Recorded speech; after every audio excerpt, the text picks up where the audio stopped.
Start हो गई मंगवा लूंगी मैं बीच में।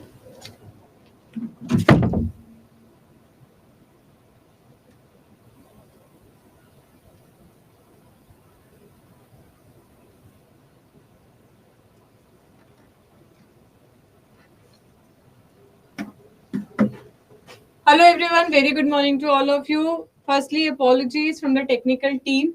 ठीक है, उन लोगों की साइड से मैं आप लोगों से apologies लेती हूँ. एक बार फटाफट से मुझे बता देंगे audio video clear.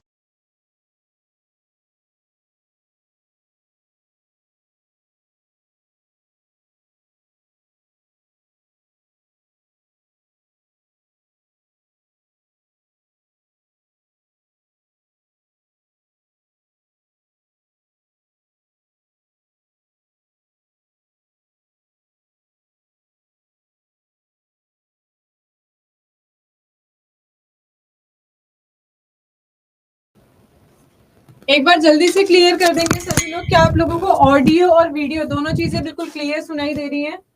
Audio video दोनों चीजें क्लियर है तो हम क्लास स्टार्ट करते हैं.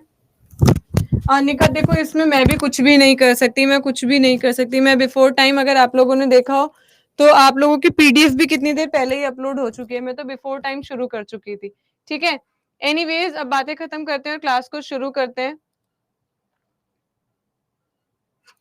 चलिए, तो आज हम लोगों को शुरू करना था. देखिए, फिजिक्स के कुछ बहुत ही इंपॉर्टेंट टॉपिक्स हैं जहां से रिपीटेडली बार बार क्वेश्चंस पूछे जाते हैं. रिपीटेडली वहां से क्वेश्चंस बार बार पूछे भी गए हैं और आगे भी पूछे जाएंगे, क्योंकि ये एक ऐसा टॉपिक है जहां से आप लोगों के क्वेश्चन बनने के चांसेस बहुत ही ज्यादा रहते हैं. और इन क्वेश्चंस में आपको चेंज कर भी नहीं सकते. इनके आंसर्स कल भी वही थे, आज भी वही हैं और फ्यूचर में भी वही रहेंगे. तो ऐसे कुछ फिजिक्स के टॉपिक्स हैं जिनको हम कवर करने वाले हैं, जिसमें आप लोगों के डेली साइंस इन्वॉल्विंग आप लोगों के जितने भी यूनिट्स हैं उन सभी को हम कवर करेंगे. ठीक है, तो लास्ट टाइम जब हमने एमसीक्यू करा था, लास्ट टाइम जब हम एमसीक्यूज कर रहे थे, तब भी इसमें से कुछ थोड़ा बहुत मैंने आप लोगों से यूनिट्स के बारे में डिस्कस किया था. आज भी जो हम पहला टॉपिक स्टार्ट करने वाले हैं वो आप लोगों का कौन सा है? यूनिट. क्योंकि यूनिट आपके एग्जाम में काफी ज्यादा पूछी जाती है. अगर कोई पूछे ये यूनिट यानी कि मात्रक होती क्या है, अगर कोई आपसे पूछ ले कि ये यूनिट यानी कि ये मात्रक होती क्या है, तो देखिए किसी भी चीज के जो मापन निर्देश होते हैं ना, उन्हीं को क्या कहा जाता है? उन्हीं को मात्रक, इकाई या यूनिट हम कह देते हैं. आपको कोई भी चीज नापनी है, उसको नापने के लिए जब भी आप जिस भी चीज का यूज करते हैं उसे क्या कहा जाता है? उसे कहा जाता है यूनिट. थोड़ी देर में हम देखेंगे कि एक तो वर्ड होता है यूनिट, और इसी के साथ साथ एक और वर्ड आप लोगों ने देखा होगा जिसे कहा जाता है मैग्नीट्यूड. एक और वर्ड आप लोगों ने देखा होगा और वो दूसरा वर्ड क्या है?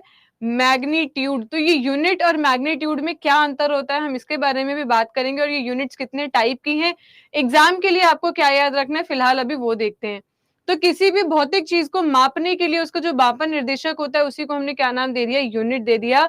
सिंपल भाषा में नापने के लिए आप जिस भी चीज का, जिस भी वर्ड का इस्तेमाल कर रहे हो, उस शब्द को, उस सार को आपने क्या कहा है? यूनिट है. ये यूनिट दो टाइप की होती है फिजिक्स में, भौतिकी में. ये मात्रक आपके दो प्रकार के होती हैं. एक होती है फंडामेंटल यूनिट्स यानी कि मूल मात्रक, और दूसरी होती है आपके डिराइव्ड यूनिट्स यानी कि व्युत्पन्न मात्रक. यानी कि नाम से ही पता चल रहा है, जो किसी चीज से उत्पन्न होंगी, जो उत्पन्न की जाएंगी, उन्हें क्या कह दोगे? उन्हें कहा जाएगा व्युत्पन्न. किससे उत्पन्न होंगी? जो फंडामेंटल से उत्पन्न होंगी. जो मूल मात्रक से उत्पन्न की जाएंगी उन्हें कहा जाएगा व्युत्पन्न यानी कि डिराइव्ड यूनिट. और किससे उत्पन्न हो रही है? मूल से. तो ये मूल मात्रक क्या है? अगर आपसे मूल मात्रक की बात की जाए तो इसका मतलब क्या होता है? मूल या फिर मौलिक इसे कहा जाता है. मूल क्या है? जिसे आप लोगों ने मान लिया है, जिसे आप लोगों ने, जिसका कोई आधार नहीं है, कोई बेस नहीं है, कोई ओरिजिन नहीं है, आपने बस मान लिया है कि अगर कभी भी किसी, कहीं पे भी हमें लंबाई नापनी होगी तो हम मीटर का इस्तेमाल करेंगे, हमें समय नापना होगा हम सेकंड का इस्तेमाल करेंगे. कोई आधार नहीं है, आप कुछ नहीं बता सकते कहां से आया. ये किसी साइंटिस्ट के नाम के बेसिस पे, किसी जगह के नाम के बेसिस पे, या किसी घटना के आधार पे इनके नाम रखे गए हैं, जिसका कोई और बेस, कोई और लॉजिक नहीं है. एसआई पद्धति में इन मूल मात्रकों की संख्या 7 है. पहला क्वेश्चन आपके एग्जाम के लिए यही आता है कि बताइए how many fundamental units are there. यानी कि एसआई पद्धति में मूल मात्रकों की संख्या कितनी है? तो आप क्या बता देंगे? कितनी होती है? 7 है. और वो 7 यूनिट्स कौन सी है? ये सारी आपको याद होनी चाहिए. जब भी आप लंबाई नापेंगे, तो लंबाई नापी जाती है आपकी मीटर में, मास यानी कि द्रव्यमान मापा जाता है आपका किलोग्राम में, ग्राम नहीं कहेंगे किलोग्राम कहेंगे, समय के लिए सेकंड, टेम्परेचर में फिर सब गड़बड़ करते हैं, टेम्परेचर में डिग्री सेल्सियस बता देते हैं, याद रखिएगा एसआई यूनिट आपकी डिग्री सेल्सियस नहीं है, केल्विन है। इलेक्ट्रिक करंट विद्युत धारा को आप मापने के लिए एम्पियर का इस्तेमाल करते हैं। ल्यूमिनस इंटेंसिटी ज्योति तीव्रता के लिए आप कैंडेला का इस्तेमाल करेंगे। और लास्ट है आपका अमाउंट ऑफ सब्सटेंस, यानी कि कोई भी पदार्थ जब आपको उसको नापना होगा तो उसके लिए किसका इस्तेमाल किया जाता है, मोल का। तो आपसे एग्जाम में पहला क्वेश्चन तो यही पूछ लेंगे कि बताइए फंडामेंटल यूनिट्स कितनी होती हैं, आप कहेंगे 7 है। आपसे कहा जाएगा विच of the following is fundamental unit, निम्न में से कौन सी मूल मात्रक है, इनमें से जो भी दी होगी वो आप बता देंगे। या तीसरा सवाल जो आप लोगों से बन सकता है वो ये पूछा जाएगा कि बताइए ल्यूमिनस इंटेंसिटी ज्योति तीव्रता की यूनिट क्या है, उसकी मूल मात्रक या इकाई क्या है, तो आप बता देंगे क्या है, कैंडेला है। तो 3 क्वेश्चन आप लोगों के ये बन गए। उसके अलावा इन सात फंडामेंटल यूनिट्स के अलावा 2 सप्लीमेंट्री यूनिट्स भी होती हैं, 2 अनुपूरक इकाइयां भी हैं, और वो क्या है आपकी एंगल यानी कि कोण नापने के लिए। अब कोण जब भी नापा जाता है वो 2 तरीके से नापा जा सकता है, एक 2D में, एक 3D में। यानी कि एक तो मैंने बनाया स्क्वायर, ठीक है, स्क्वायर यानी कि चतुर्भुज। जब आपको इसका एंगल नापना होगा तो इसका एंगल आप नापते हैं किसमें, रेडियन में। इसका एंगल आप किसमें नापते हैं, रेडियन में। θ/30 डिग्री को रेडियन कहा जाता है, तो इसको मापा जाता है किसमें, रेडियन में। लेकिन अगर इसी को अभी मैं अगर क्यूब बना दूं, यानी कि जब मुझे कमरे का कोना नापना होगा, एक कमरे का कोना नापना होगा, तो उसका जो एंगल है वो नापा जाएगा किसमें, वो नापा जाएगा स्टेरिडियन में। वो किसमें नापा जाता है, वो नापा जाता है स्टेरिडियन में। इसका सिंबल आप यूज करते हैं SR और इसके लिए सिंबल यूज करते हैं RAD। तो आप लोगों के पास 2 एंगल होते हैं, एक होता है समतल कोण। अगर आपसे पूछा जाएगा समतल कोण किसमें मापा जाता है तो आप बता देंगे समतल कोण किसमें मापते हैं, रेडियन में। किसमें, रेडियन में। और अगर पूछा जाएगा धनकोण मापने के लिए कौन सी इकाई का यूज किया जाता है, तो धनकोण मापी जाती है किसमें, स्टेरिडियन में। वो किसमें नापी जाएगी, स्टेरिडियन में। ठीक है, तो आप लोगों ने 4 क्वेश्चन कर लिए। फंडामेंटल यूनिट कितनी है, 7। निम्न में से कौन सी मूल मात्रक है, आप बता देंगे जो भी होगी। तीसरा आपने पढ़ा किसी भी मूल मात्रक के लिए आपको पूछ लिया जाएगा कि आप बताइए अमाउंट ऑफ सब्सटेंस, किसी भी पदार्थ को किसमें मापा जाता है, तो आप बता देंगे मोल में। क्वेश्चन नंबर 4 कि बताइए सॉलिड एंगल यानी कि धनकोण किसमें मापा जाता है, तो आप बता देंगे स्टेरिडियन में। और समतल कोण यानी कि प्लेन एंगल किसमें मापा जाता है, तो आप क्या बता देंगे किसमें मापा जाता है, रेडियन में। ठीक है, इसके अलावा डिराइव्ड यूनिट्स हम जैसे जैसे फिजिक्स के चैप्टर करते हैं उसके साथ साथ हमें याद हो जानी चाहिए। फिर भी क्योंकि चैप्टर्स में से उठा के उन्हें आपको एग्जाम टाइम पे याद करना मुश्किल होगा, इसीलिए उनके लिए एक मैंने पूरी जो इंपॉर्टेंट कौन सी होती है, जो बार बार एग्जाम में पूछी जा चुकी हैं या उनसे रिलेटेड जो है, जो हमें ऐसा लगता है कि एग्जाम में पूछ सकता है, उनकी एक प्रॉपर लिस्ट आप लोगों के लिए बना के तैयार कर दी है। एग्जाम से पहले इसे जरूर एक बार रीड करके जाइएगा। जैसे फोर्स, अगर फोर्स पूछा जाता है कि फोर्स की यूनिट क्या होती है, तो फोर्स की यूनिट क्या होती है, न्यूटन। ये एक डिराइव्ड यूनिट है। कहां से डिराइव की गई है, फंडामेंटल यूनिट से। पर इसमें तो हमें कोई फंडामेंटल दिख ही नहीं रही, ऐसे नहीं दिखती है। फोर्स की जो एक्चुअल यूनिट है, फोर्स क्या होता है, फोर्स होता है F is equal to m a. Force क्या होता है, फोर्स होता है F is equal to m a, यानी कि मास इंटू एक्सिलरेशन। तो मास के लिए आप यूज करते हैं kg, एक्सिलरेशन के लिए होता है मीटर पर सेकंड स्क्वायर। पर ये इतना बड़ा kg मीटर पर सेकंड स्क्वायर लिखने की जगह आप एक टर्म का यूज कर लेते हैं और वो क्या है, न्यूटन। तो बार बार फोर्स के लिए आप kg मीटर पर सेकंड स्क्वायर लिखेंगे, ये लिखने की बजाय एक शब्द का इस्तेमाल कर लिया जाता है और वो क्या है, न्यूटन, जिसका सिंबल होता है N। तो यहां से आप देख सकते हैं ये न्यूटन 3 मूल मात्रकों से बनी हुई है। कौन कौन सी, kg जो कि द्रव्यमान की मात्रक है, मीटर जो कि लंबाई की मात्रक है, और सेकंड जो कि समय की मात्रक है। ठीक है, तो इन्हीं तीनों को मिला के एक बनाई गई, एक यूनिट उत्पन्न की गई और वो क्या थी, न्यूटन। इसी तरीके से आपका क्या है, वर्क है। वर्क की यूनिट क्या होती है, जूल। पावर की यूनिट क्या है, वॉट। एनर्जी की भी यूनिट क्या है, जूल। अगेन यहां से आपका पहले भी पूछा हुआ क्वेश्चन है कि which of the following two have same units, निम्न में से कौन से ऐसी दो भौतिक चीजें हैं जिनकी यूनिट, जिनकी मात्रक एक जैसी है। तो किस किस की यूनिट एक जैसी है? वर्क की यूनिट और एनर्जी की यूनिट। वर्क की यूनिट और एनर्जी की यूनिट सेम है और दोनों की यूनिट क्या होती है? जूल होती है। एंगुलर वेलोसिटी यानी कि आपका कोणीय वेग, आपका जो कोणीय वेग है उसकी यूनिट क्या होती है? रेडियन पर सेकेंड। मोमेंटम, कई बार एग्जाम में अगेन मोमेंटम बहुत बहुत इंपॉर्टेंट है, ये कई बार आपके एग्जाम में पूछा हुआ है। मोमेंटम की यूनिट क्या होती है? केजी मीटर पर सेकेंड। इसको लिखने का एक और तरीका भी होता है, या तो आप ऐसे लिख सकते हो केजी मीटर पर सेकेंड, या आप चाहो तो इस सेकंड को उठा के न्यूमरेटर में भी ले जा सकते हैं। बस आपको पावर क्या करनी देनी होगी? नेगेटिव।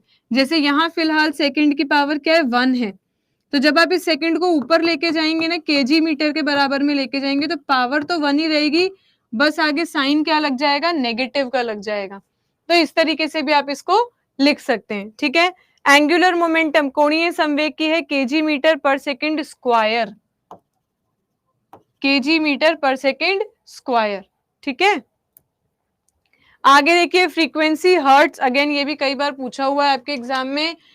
फ्रीक्वेंसी की यूनिट क्या होती है? हर्ट्ज होती है। Moment of inertia kg metre पर सेकेंड स्क्वायर। दाब आपका मापा जाता है किसमें? पास्कल में। सतह तनाव न्यूटन मीटर। श्यायनता विस्कोसिटी न्यूटन सेकेंड मीटर। इन सभी को आप, मैं एक एक को अब रीड करके नहीं बता रही हूँ, इन सबको आप घर में आराम से एक एक को लिख लिख के पढ़ के तब एग्जाम में जाएंगे। ठीक है। ये सभी आपके इंपॉर्टेंट है, ये जरूर पढ़ के जाइएगा। इलेक्ट्रिकल रेजिस्टेंस यानी कि विद्युत प्रतिरोध ओम में नापा जाता है, जिसका सिंबल क्या है? इस तरीके से। ठीक है। इंडक्टेंस यानी कि प्रेरक आपका मापा जाता है हेनरी में। मैग्नेटिक फ्लक्स कई बार एग्जाम में पूछा हुआ है, मैग्नेटिक फ्लक्स वेबर में नापा जाता है। ल्यूमेन में ल्यूमिनस फ्लक्स। ठीक है। इल्यूमिनेंस मापा जाता है किसमें? लक्स में। तो ये सारे आप लोगों को एग्जाम के लिए पढ़ के जाने हैं, जितने भी आपके अलग से नाम है ना, इनको जरूर पढ़ के जाइएगा। ठीक है। चलिए अगला देखिए।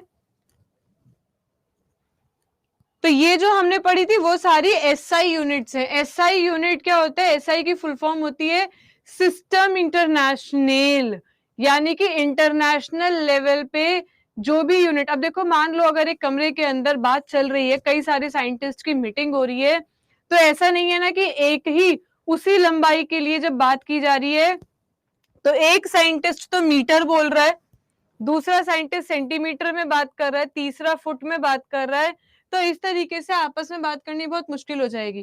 तो इंटरनेशनल लेवल पे जो एक यूनिट फिक्स कर ली गई है कि इंटरनेशनली जब भी बात होगी तो इसी यूनिट में बात की जाएगी, उसको कहा जाता है सिस्टम इंटरनेशनल। और वो कौन सा? वो है आपका, उसी को हम क्या कह देते हैं? SI system. एसआई सिस्टम कब एक्सेप्ट और अडॉप्ट किया गया था? ये अडॉप्ट किया गया था कब? 1960 में, जब जेनेवा के अंदर हमारी मीटिंग हुई थी। ठीक है।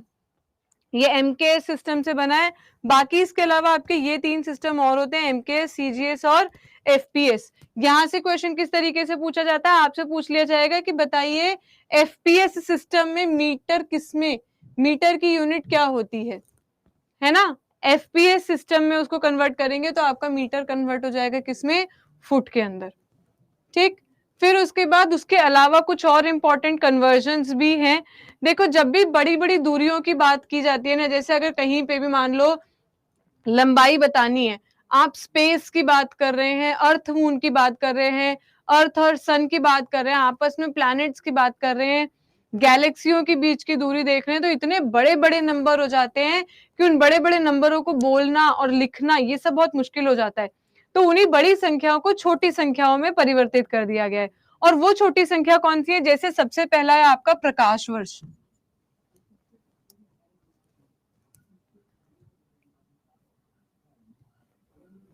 सबसे पहला क्या है आपका? प्रकाश वर्ष। एक प्रकाश वर्ष, एक प्रकाश वर्ष कितने के बराबर होता है? एक प्रकाश वर्ष बराबर होता है कितने के? 9.46 इंटू 10 की पावर, या तो 12 किलोमीटर कहेंगे या फिर कहेंगे 9.46 इंटू 10 की पावर 15 मीटर, 15। ठीक है।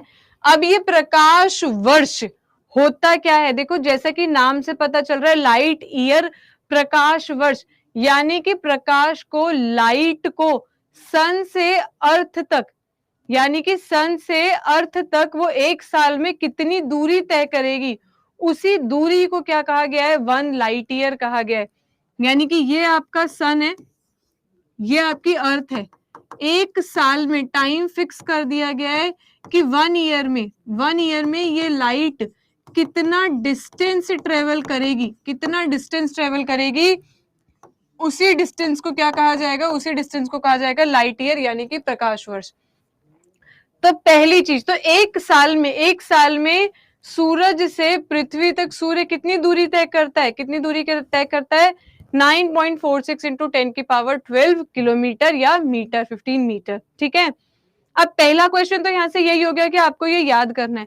दूसरा आप लोगों से क्वेश्चन इस तरीके से पूछा जाता है कि बताइए light year is the unit of, light year is the unit of, यानी कि प्रकाश वर्ष किसकी इकाई है, प्रकाश वर्ष निम्न में से किसकी इकाई है। और आपको ऑप्शन में दे दिया जाएगा, क्या ऑप्शन में दे देंगे, ल्यूमिनस इंटेंसिटी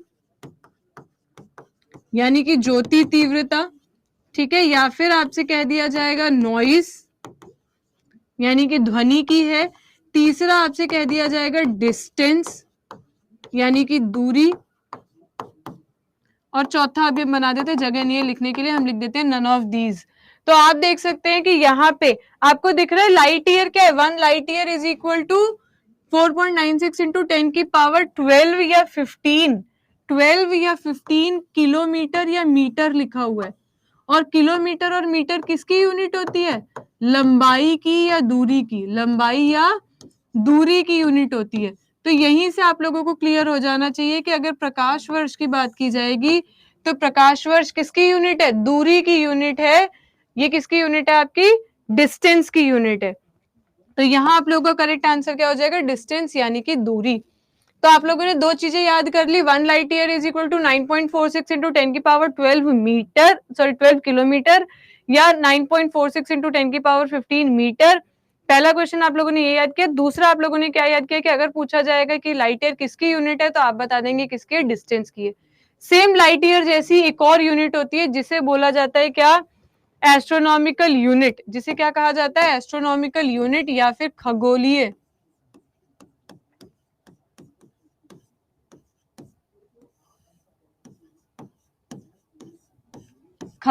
दूरी या खगोलीय मात्रक।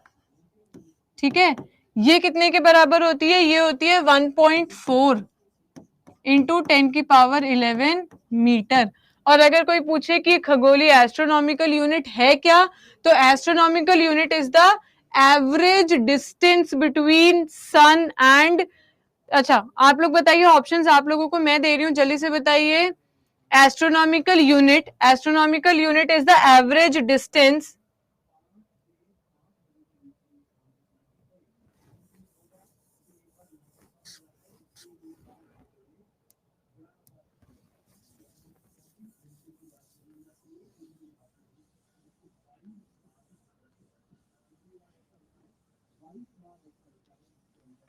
देखिए, अगर मैं आप लोगों को ऑप्शन दूं और आप लोगों से पूछूं कि बताइए astronomical unit is the distance between, और ऑप्शंस में आप लोगों को दिया हुआ है सन एंड अर्थ,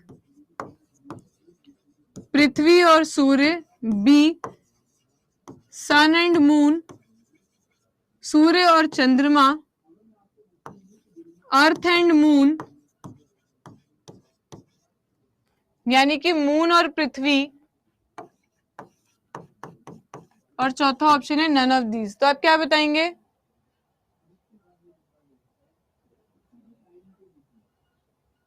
जल्दी से बताइए। Astronomical unit is the distance between, देखो ये तो आप लोगों को वैसे भी ज्योग्राफी में बताया जाता है कि सूर्य और पृथ्वी के बीच की जो औसत दूरी है वो 15 करोड़ किलोमीटर है। कितनी है, 15 करोड़ किलोमीटर है। पर वो 15 करोड़ हम राउंड फिगर में बताते हैं, वेरी गुड, वो 15 करोड़ हम किस में बताते हैं, वो हम राउंड फिगर में बताते हैं, है ना। पर वैसे अगर आप एग्जैक्ट देखेंगे तो वो कितनी होती है, 1.4 इंटू 10 की पावर 11 मीटर। ठीक है, इसी तरीके की एक और यूनिट होती है 1 पारसेक, एंड 1 पारसेक कितने के बराबर होता है, 1 parsec is equal to 3.1 into 10 की पावर 16 मीटर। ये तीनों ही आप लोगों का बहुत ही इंपॉर्टेंट है, आपको ये तीनों ही याद होने चाहिए। 1 light year is equal to 9.46 into 10 की power 15 metre. 1 astronomical unit is equal to 1.49 into 10 की पावर 11 मीटर और 1 parsec is equal to 3.1 into 10 की पावर 16 मीटर। ये तो बड़ी बड़ी दूरी हो गई। अब जिस तरीके से बड़ी बड़ी दूरियों को मापना बहुत ही मुश्किल होता है, इसी तरीके से छोटी दूरियों को भी मापना बहुत मुश्किल है। अब कोई मुझसे कह दे कि बताओ किसी भी एटम का रेडियस कितना है, उसका डायमीटर कितना है, उसका व्यास बता दो, तो ये सारी चीजें बतानी बहुत ही ज्यादा मुश्किल हो जाएंगी, क्योंकि बहुत ही छोटी वैल्यू है, 0 पॉइंट समथिंग समथिंग समथिंग करके बताना पड़ेगा। तो हमने क्या किया, छोटी यूनिट्स को भी कन्वर्ट कर रखा है। जैसे अगर कहीं पे भी किसी भी चीज की, अगर किसी भी चीज का मान लो अगर रेडियस आ रहा है 1 बाय और यहाँ पे 6 जीरो लगे हुए हैं इतना, तो आप लोग कैसे बताओगे 0.0000001। अब ये ऐसे बात करना तो बहुत मुश्किल होगा ना। मैं कह दूं, आप कह रहे हैं मैडम इस एटम का रेडियस कितना है, मैं कह दूं कितना है 1.000003458.00, तो ये तो बड़ा 000 करना बहुत मुश्किल होगा। तो इस 000 वाली कहानी को हटाने के लिए ही हम 10 की पावर -6 मीटर की जगह क्या लिख देते हैं, 1 माइक्रोन। क्या लिख देते हैं हम, 1 माइक्रोन। और ध्यान रखिएगा कभी भी अगर कहीं भी मिली लिखा हो, कहीं पे भी अगर मिली लिखा हो तो मिली का मतलब होता है 10 की पावर -3। कहीं पे भी अगर मिली लिखा हो तो मिली का मतलब क्या होता है, 10 की पावर -3। जैसे 1 मीटर, या आप कह सकते हो 1 मीटर इज इक्वल टू 10 की पावर -3 मिलीमीटर, है ना। या 1 लीटर इज इक्वल टू 10 की पावर -3 मिलीलीटर। तो कभी भी अगर मिली लिखा हो तो मिली की जगह पे आप क्या लिख सकते हो, 10 की पावर -3। ऐसे ही आप यहाँ देखो 10 की पावर -6 था और इसमें 10 की पावर -3 ऐड कर दोगे तो कितना हो जाएगा, 10 की पावर -9, और ये क्या बन गया आपका, मिली माइक्रोन। 1 आंगस्ट्रॉम होता है 10 की पावर -10 मीटर, और 1 फर्मी होता है वो कितना होता है, 10 की पावर -15 मीटर। अगर आपसे पूछा जाएगा, अगर आप लोगों से पूछा जाता है कि बताइए एटॉमिक रेडियस किसमें मापा जाता है, तो यहाँ पे नोट करने वाली पॉइंट है एटॉमिक रेडियस। यानी कि जब भी आपको परमाणु के बारे में बताना होगा, परमाणु के बारे में आपको बताना होगा तो आप किससे बताएंगे, 1 फर्मी में। किसमें बताएंगे, 1 फर्मी। ठीक है, चलिए आगे बढ़ते हैं। तो इस तरीके के कई सारे होते हैं, जैसे मैंने आपको मिली बताया है ना, मिली का मतलब क्या होता है, 10 की पावर -3। ऐसे आप लोगों को ये प्रीफिक्स भी, ये सारे उपसर्ग भी याद होने चाहिए। कहीं पे भी अगर लिखा हो डेसी तो आपको उसको मल्टीप्लाई कर देना है कितना, 10 की पावर -1 से। कहीं पे भी आपका लिखा हो नैनो तो आप मल्टीप्लाई कर देंगे, जैसे 1 नैनोमीटर। 1 नैनोमीटर अगर आपसे पूछा गया है कि बताइए 1 नैनोमीटर में कितने मीटर होते हैं, आपसे पूछा गया है कि बताइए 1 नैनोमीटर में कितने मीटर होते हैं, तो आप क्या करेंगे, नैनो का मतलब क्या है, नैनो का मतलब है 10 की पावर -9, और मीटर की जगह पे क्या लिख दीजिए, मीटर, है ना। इसी तरीके से अगर आपसे पूछा जाएगा कि बताइए 1 किलोमीटर में कितने मीटर होते हैं, तो किलो का मतलब क्या है, 10 की पावर 3, तो 1 kilometre is equal to, kilo की जगह क्या लिखेंगे, किलो की जगह लिख देंगे 10 की पावर 3 और मीटर की जगह आ जाएगा मीटर। तो ये हो गया 1 kilometre is equal to 1000 metre. तो ये कुछ आपके कन्वर्ट करने के लिए, अगर आप लोगों को ये प्रीफिक्स याद करने हो तो इससे आप लोगों की कन्वर्जन क्या हो जाती है, बहुत ही ज्यादा ईजी हो जाती है। बस जहां पे भी जो भी नाम लिखा हो उसके साथ मैंने जो नंबर लिखा है आपको वो लिख देना है, ठीक।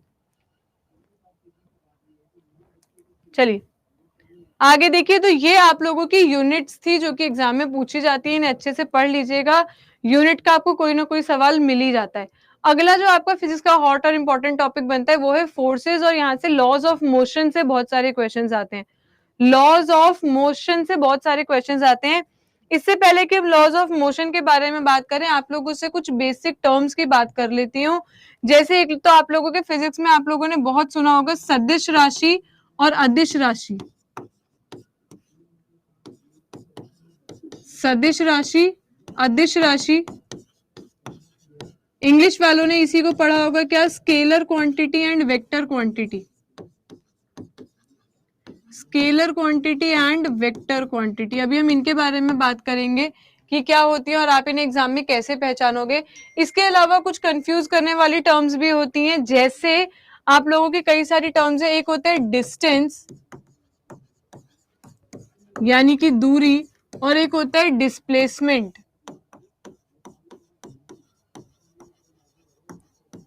है ना। इसे तो कहा जाता है कि ये स्केलर क्वांटिटी है, इसे क्या कहा जाता है कि ये कैसी क्वांटिटी है, वेक्टर क्वांटिटी है।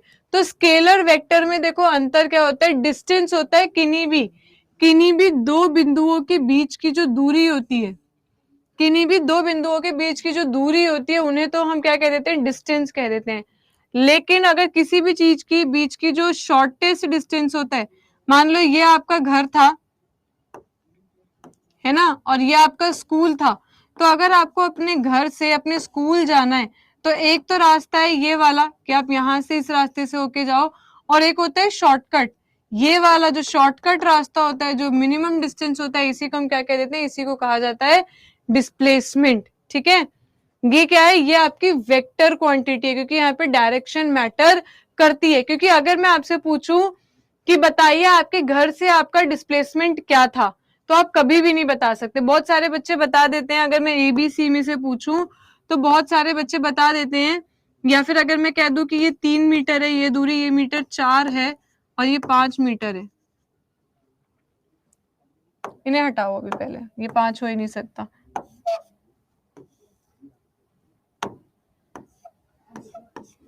ABC 3 दूरी आप लोगों को दे दी, और मैं कहूं आपके घर से आपका डिस्प्लेसमेंट कितना हुआ था, आपका विस्थापन कितना था, तो बहुत से बच्चे बता देते हैं मैडम C विस्थापन हुआ है। C नहीं बता सकते, क्योंकि विस्थापन कभी भी बिना दिशा के बताया ही नहीं जा सकता। यहां अलग अलग बात आ जाती है। अगर मैं आपसे कहूं कि बताइए दक्षिण दिशा में, यानी कि साउथ में आपका डिस्प्लेसमेंट कितना हुआ है, तो साउथ में आप देख सकते हैं आपका डिस्प्लेसमेंट कितना हुआ है, A। तो साउथ में डिस्प्लेसमेंट कितना हुआ है, A। अगर मैं पूछूं आप लोगों से स्कूल की दिशा में आपका डिस्प्लेसमेंट कितना हुआ था, तब आप बताएंगे क्या, C। तो यहाँ पे आप देख सकते हैं जैसे जैसे मैं डायरेक्शन बदल रही हूं, वैसे वैसे इसका मैग्नीट्यूड भी क्या हो रहा है, बदलता जा रहा है। तो कोई भी ऐसी चीज जो दिशा पे निर्भर करती है, जिसमें दिशा बदलने पे उसका मैग्नीट्यूड भी बदलता रहता है, ऐसी किसी भी चीज को क्या कहा जाता है, वेक्टर क्वांटिटी। ऐसी किसी भी चीज को क्या कहा जाता है, वेक्टर क्वांटिटी। ठीक है, तो जब भी कोई भी चीज दिशा पे निर्भर करती हो, दिशा परिवर्तित करते ही उसका मैग्नीट्यूड भी बदल जाए, तो फिर ऐसे केस में उसे क्या कह दिया जाता है, उसे कहा जाता है वेक्टर क्वांटिटी। अब इन्हीं सारी दूरी, डिस्टेंस, स्पीड, वेलोसिटी, वेग, आवेग, संवेग, इन सब के बारे में बताने से पहले एक न्यूटन नाम के साइंटिस्ट थे, जिन्होंने हमें इसी गति के कुछ नियम दिए थे। और इस गति के नियम से उसके एग्जाम्पल को लेके बहुत सारे क्वेश्चंस आते हैं। आपको एग्जाम के लिए ये लॉज नहीं याद करने हैं, सब्जेक्टिव पेपर लिख के नहीं आ रहे हो, आपको जो याद करना है वो क्या याद करना है, आपको इनके एग्जाम्पल्स पे ज्यादा ध्यान देना है। पर फिर भी लॉज पता होंगे तो ही आप इनके एग्जाम्पल भी कर पाओगे, है ना। जैसे सबसे पहला क्या है आपका, न्यूटन ने जो गति का पहला नियम दिया था, वो नियम क्या दिया था कि ये तो वही है सदिश अदिश जो मैंने अभी आपको बताया। न्यूटन ने अपने पहले लॉ में बताया था कि कोई भी चीज अगर रेस्ट पे है, यानी कि अगर एक स्थिर अवस्था में है, तो वो स्थिर में ही रहेगी जब तक आप उस पर कोई बाह्य बल ना लगाएं, कोई एक्सटर्नल फोर्स ना लगाएं। यानी कि पेन मेरे हाथ में है तो ये मेरे हाथ में ही रहेगा, ये नीचे तब गिरेगा, यानी कि अपनी जगह तभी छोड़ेगा जब मैं इस पे क्या लगाऊंगी, फोर्स लगाऊंगी। तो कुल मिला जुला के न्यूटन का कहना था कि कोई भी चीज अगर रेस्ट में है, यानी कि कोई भी चीज अगर स्थिर है, और अगर आपको उसको मोशन में लाना है, यानी कि अगर आप उसको गतिशील बनाना चाहते हैं, तो आप जिस चीज का इस्तेमाल करेंगे वो क्या कहलाएगा, वो कहलाएगा फोर्स। या कोई भी चीज अगर मोशन में है, उसको आपको रेस्ट में लाना है, यानी कि कोई सामने से भागता हुआ आ रहा है, आप उसे रोकना चाहते तो भी अगर आप उसे पकड़ लेंगे तो वहीं रुक जाएगा। तो कुल मिलाजुला के रेस्ट से किसी भी चीज को मोशन में या गतिशील अवस्था से अगर उसे स्थिर अवस्था में लाना है, तो आप जिस चीज का प्रयोग करते हैं उसे क्या कहा जाता है, बल कहा जाता है। तो क्या आप लोग को दिखाई दे रहा है कि न्यूटन ने जब अपना पहला नियम दिया तो एक तरीके से उन्होंने बल को भी परिभाषित कर दिया। जब न्यूटन ने अपना पहला नियम दिया तो उन्होंने बल को भी क्या कर दिया, परिभाषित कर दिया। तो आप लोगों से पूछा जाता है कि न्यूटन के किस लॉ में, न्यूटन के किस लॉ में बल को परिभाषा दी गई है, तो आप क्या बता देंगे, न्यूटन के पहले नियम में। अगर उसके मैग्नीट्यूड की बात की जाएगी तो वो सेकंड लॉ में मिला हमें बाद में, F = ma। लेकिन अगर परिभाषा उसके डेफिनेशन की बात आप करेंगे तो डेफिनेशन कहाँ दी गई है, न्यूटन फर्स्ट लॉ में, जो कि आपका कहता है, एक बार पढ़ के देखिए, everybody remains in its initial state of rest और motion until an external force is applied on it. यानी कि प्रत्येक पिंड तब तक अपनी विराम अवस्था या एक समान गति की अवस्था में रहेगा जब तक उस पर किसी बाह्य बल का प्रयोग ना किया जाए। यानी कि उसको विराम अवस्था से उसे किसी भी गति अवस्था में लाने के लिए आप किसका इस्तेमाल करेंगे, बल का। तो पहला पॉइंट जो आपको इस लॉ से याद रखना है वो ये याद रखना है कि बताइए फोर्स की जो डेफिनेशन है, बल की जो परिभाषा है, वो न्यूटन के किस नियम में दी गई है। तो आप कौन सा नियम बता देंगे, फर्स्ट लॉ में। ठीक है, इसी नियम में बताया गया कि आप भले ही उस पर बल लगाकर, इसी नियम में बताया गया कि भले ही आप उस पर बल लगाकर उसको आप गतिशील अवस्था में लाने की कोशिश करें या किसी गतिशील अवस्था को विराम अवस्था में लाने की कोशिश करें, पर ऐसा होता नहीं है। बॉडी अपने अंदर कोई भी परिवर्तन इतने जल्दी आने देना नहीं चाहती है, बॉडी अपने अंदर परिवर्तन नहीं लाना चाहती है।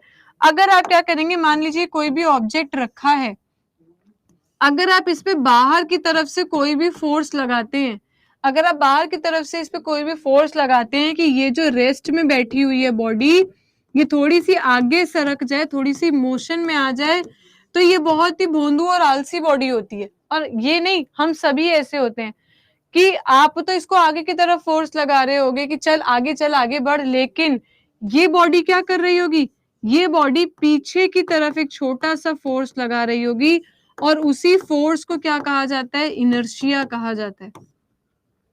उसी फोर्स को क्या कहा जाता है, इनर्शिया कहा जाता है, जड़त्व कहा जाता है। या कोई भी चीज मोशन में है, आप उसे रोकने के लिए इधर से धक्का लगाइए, पर वो बॉडी मोशन में ही रहना चाहेगी, वो धक्का लगाएगी कहाँ, मेरी तरफ को। तो कोई भी चीज अगर मोशन में तो मोशन में ही रहना चाहती है, वो रेस्ट में तो वो रेस्ट में ही रहना चाहती है। और किसी भी पिंड के इसी गुण को, इसी प्रॉपर्टी को, इसी कैरेक्टरिस्टिक को कहा जाता है इनर्शिया, यानी कि जड़त्व।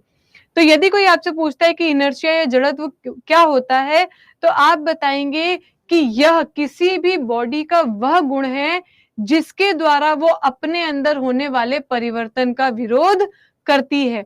यानी कि inertia is that property of body by virtue of which it resist the change in its state of rest और मोशन। ठीक है, ये इनर्शिया आपका तीन तरीके का होता है, एक होता है इनर्शिया ऑफ रेस्ट, एक होता है इनर्शिया ऑफ मोशन, एक होता है डायरेक्शन।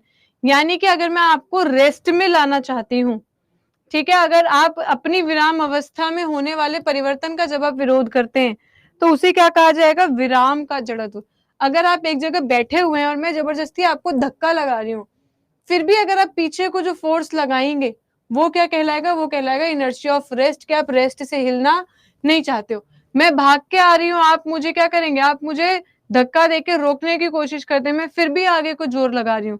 तो जब मैं मोशन में ही रहना चाहती हूँ, मैं गतिशील अवस्था में ही रहना चाहती हूँ, तो तब मैं जो उसके लिए जो बल लगाऊंगी वो कहलाएगा किसका, गति का जड़त्व, यानी कि इनर्शिया ऑफ मोशन।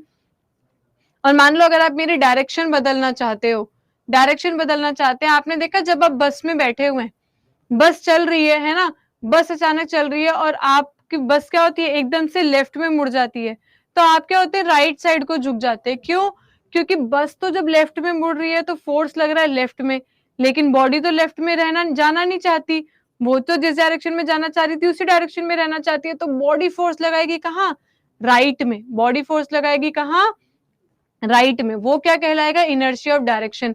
तो अगर मैं आपसे कहूं, ये बस का ही एग्जांपल ले लो, बस में बस चल रही है, ठीक है, आप भी मोशन में हो, बस भी मोशन में, अचानक से बस ब्रेक मार दे तो हम कहाँ झुक जाते हैं, आगे की तरफ, क्योंकि हम आगे को चल रहे थे, बस तो रुक गई, बस रुक गई, लेकिन मेरी बॉडी क्या चाहती है, वो आगे ही चलते रहना चाहती है, तो वो आगे की तरफ फोर्स लगाएगी, उसे कहा जाएगा inertia of rest, inertia of motion. कि वो मोशन में ही रहना चाहती है, या बस रुकी हुई है, आप भी रेस्ट में हो, बस अचानक से आगे को चल दे, तो बस तो आगे को फोर्स लगाएगी, लेकिन आपकी बॉडी कहाँ झुक जाएगी? पीछे की तरफ। आपकी बॉडी कहाँ झुक जाएगी? पीछे की तरफ झुक जाएगी, क्योंकि बॉडी कहाँ रहना चाहती थी? वही रेस्ट में ही रहना चाहती थी। तो आपको यही एग्जाम्पल देके पूछ लिया जाएगा कि एग्जाम्पल में कि ऐसा न्यूटन के किस नियम के कारण होता है कि जब भी बस अचानक से चलती है या रुक जाती है तो आप आगे की तरफ या पीछे की तरफ झुक जाते हैं। ये न्यूटन के किस नियम के कारण होता है? पहले, दूसरे या तीसरे, प्रथम, द्वितीय या तृतीय? तो आप बता देंगे ये न्यूटन के प्रथम नियम की वजह से होता है। और प्रथम नियम में भी अगर पूछा जाएगा तो आप बता देंगे कि ये जड़त्व के कारण होता है, ये इनर्शिया की वजह से होता है। ठीक है, तो यहाँ आपके सारी डेफिनेशंस दी हुई है।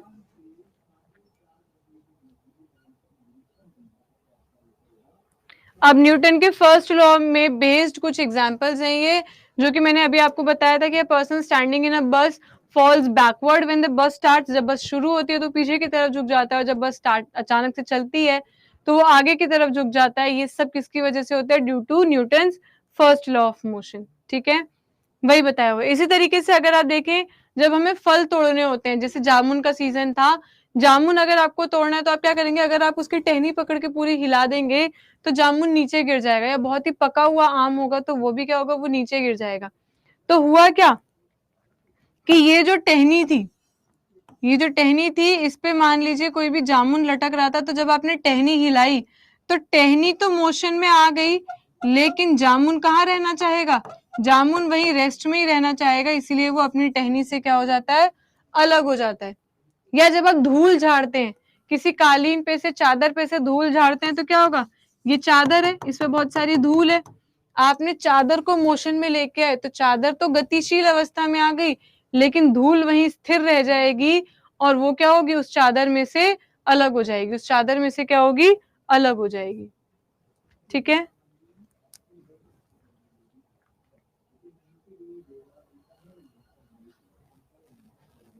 इसके एग्जाम्पल बहुत सारे हैं, आप इन्हें रीड कीजिएगा। ऐसे ही मान लीजिए ग्लास है,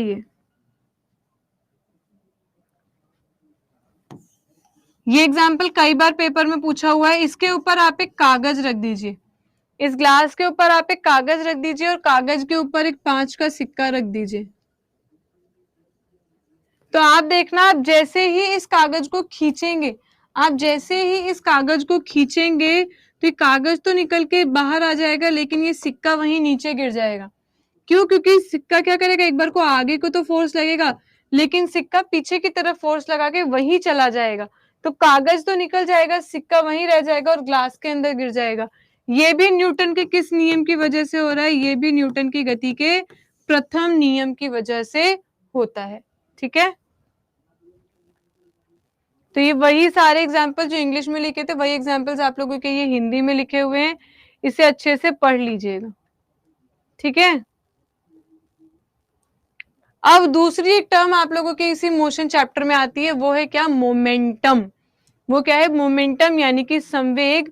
ये बहुत ही कॉम्प्लिकेटेड सी टर्म लगती है, इसको अगर आप बिल्कुल ही सिंपल और आसान भाषा में पढ़ना चाहते हैं, मोमेंटम को अगर आप बहुत ही सिंपल और आसान भाषा में पढ़ना चाहते हैं, तो मोमेंटम का मतलब क्या है? प्रभाव। इसे आप किस तरीके से समझ सकते हो? प्रभाव। किसी भी बल का आपके ऊपर कितना प्रभाव पड़ रहा है, किसी भी बल का आपके ऊपर कितना प्रभाव पड़ रहा है, उसे क्या कहा जाता है? उसे कहा जाता है संवेग। उसे क्या कह देते हैं आप? संवेग। तो संवेग क्या हो जाएगा? आसान भाषा में आप इसे कह देंगे बल का प्रभाव, या फिर इफेक्ट ऑफ फोर्स।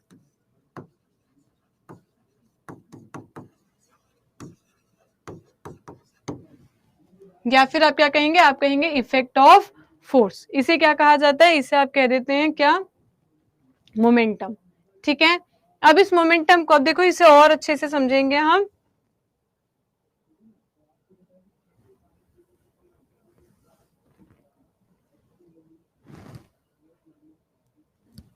देखिए, मोमेंटम को कहा जाता है, momentum is equal to mass into velocity. Mass into velocity, यानी कि मैंने आपसे क्या कहा? संवेग क्या होता है? संवेग बराबर होता है किसके? द्रव्यमान और उसके वेग के गुणनफल के बराबर होता है। ठीक है, और ये संवेग यानी कि मोमेंटम होता है क्या? मैंने आपको बताया ये क्या है, ये बल का प्रभाव है। अब आप खुद ही देख सकते हैं ये बल दो चीजों पे निर्भर करता है कि किसी भी चीज का द्रव्यमान कितना है या उसका वेग यानी कि वेलोसिटी कितनी है। मान लो अगर आपको किसी भी चीज पे ज्यादा फोर्स लगाना है तो आप क्या कर सकते हो? आप उसका मास बढ़ा दो। मान लो मुझे अगर किसी को मारना है तो मैं क्या करूंगी? कोई बहुत भारी सी चीज उठाऊंगी और मैं उसके ऊपर मान लो कोई बड़ा सा पत्थर, कोई बड़ी सी चट्टान लाके फेंक देती हूँ।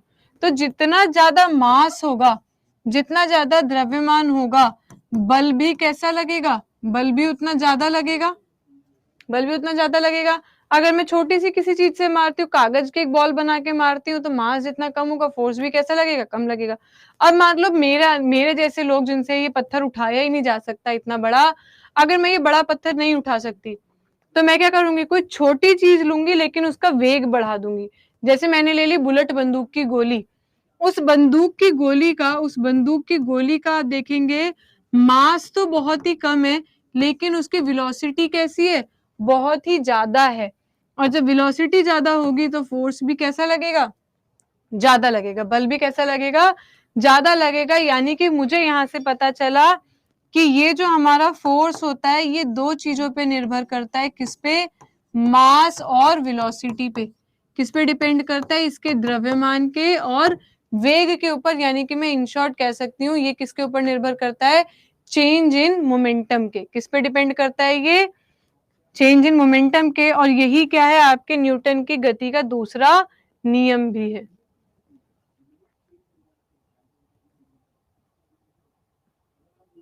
ठीक है, न्यूटन का सेकेंड लॉ क्या कहता है? The second law states that the rate of change in momentum is directly proportional to the force applied. यानी कि उसका गति का दूसरा नियम कहता है कि संवेग परिवर्तन की जो दर है, संवेग परिवर्तन की दर लगाए गए बल के समानुपाती होती है। समानुपाती का मतलब क्या हो गया? डायरेक्टली प्रोपोर्शनल का मतलब क्या हो गया? एक चीज बढ़ाओगे दूसरी चीज ऑटोमेटिकली बढ़ जाएगी, एक चीज घटाएंगे दूसरी चीज अपने आप ही क्या हो जाएगी? घट जाएगी। तो जैसा कि आप यहाँ पे देख सकते हैं, तो जैसा कि आप लोग यहाँ पे देख सकते हैं फोर्स क्या है? यहाँ पे आप लोगों का दिया हुआ है force is directly proportional to change in momentum. यानी कि इन शॉर्ट में क्या कह सकती हूँ कि force is change in mass and velocity. लेकिन आपको पता है किसी भी चीज का मास तो चेंज हो नहीं सकता है ना। देखिए इससे अच्छा मैं यहाँ बता दूंगी आपको। देखिए न्यूटन के सेकंड लॉ में, न्यूटन के सेकंड लॉ में कहा गया फोर्स यानी कि बल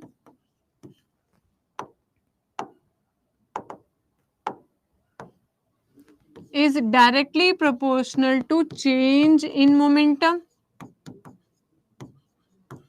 यानी कि संवेग परिवर्तन की दर। और अभी अभी थोड़ी देर पहले मैंने आपको क्या बताया था? थोड़ी देर पहले ही मैंने आप लोगों को बताया था मोमेंटम क्या होता है? मोमेंटम होता है मास एंड वेलोसिटी। तो मैं कह सकती हूँ ये फोर्स किसके डायरेक्टली प्रोपोर्शनल होता है? Change in mass and velocity. लेकिन क्या आप मुझे बता सकते हैं कि क्या यहां से अगर मैंने ये फोन फेंका और वहां किसी भी वेलोसिटी से ये जाए, क्या बीच रास्ते में मैं इस फोन का मास बदल सकती हूँ? क्या बीच रास्ते में मैं इस फोन का मास बदल सकती हूँ? नहीं बदल सकती। मैं आपकी तरफ कोई भी बॉल फेंकूं, क्या मैं उस बॉल का मास बदल सकती हूँ? मैं उस बॉल का मास भी नहीं बदल सकती। बस अब मैं, हाँ, उसकी वेलोसिटी बदल सकती हूँ। अगर मुझे दिख रहा है कि सामने से एक बॉल आ रही है और बहुत तेज आ रही है, वेलोसिटी उसकी बहुत ज्यादा है, इसका मतलब मेरे ऊपर फोर्स भी बहुत ज्यादा लगेगा। तो मैं क्या करूंगी? बॉलर जो कि आपके फील्डर करते भी हैं, वो धीरे धीरे हाथ को क्या करते हैं, जब भी आपको कभी भी बॉल कैच करनी होती है तो अगर आप लोग अच्छे खिलाड़ी है तो ऑटोमेटिकली आपका हाथ कहाँ चला जाता है? पीछे चला जाता है। हम भी पीछे हो जाते हैं, हाथ को भी क्या कर लेते हैं? पीछे कर लेते हैं।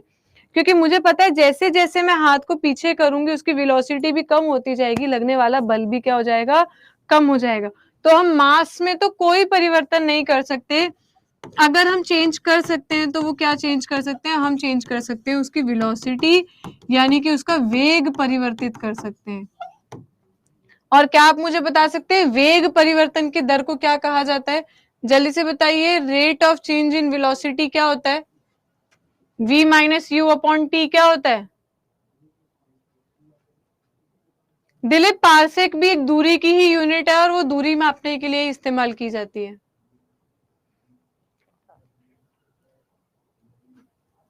वेग परिवर्तन की दर क्या कहलाती है? एक्सेलरेशन कहलाती है, त्वरण कहलाती है। ठीक है, क्या कहलाती है? एक्सेलरेशन कहलाती है, वो त्वरण कहलाती है। तो rate of change in momentum की जगह, चेंज इन वेलोसिटी की जगह फिर मैं क्या लिख सकती हूँ? एक्सेलरेशन। चेंज इन वेलोसिटी की जगह मैंने क्या लिख दिया? चेंज इन वेलोसिटी की जगह पे मैंने लिख दिया क्या? एक्सेलरेशन। तो फोर्स क्या हो गया? फोर्स इज डायरेक्टली, या force is equal to mass into acceleration, in short F is equal to m a. या फिर आप कह सकते हैं बल बराबर किसके होता है? किसका गुणनफल? द्रव्यमान और त्वरण। ठीक है, तो अगर मैं पूछूं कि बल की डेफिनेशन कहां पे दी गई थी, तो बल की डेफिनेशन फर्स्ट लॉ में दी गई थी। लेकिन अगर मैं पूछूं कि बल निकालोगे कैसे, इसके मैग्नीट्यूड के बारे में कहां बताया गया है, तो इसके मैग्नीट्यूड में कहां बताया गया है? किस नियम में? द्वितीय नियम में। किस में बताया गया है? द्वितीय नियम में। ठीक है, सेकेंड लॉ में।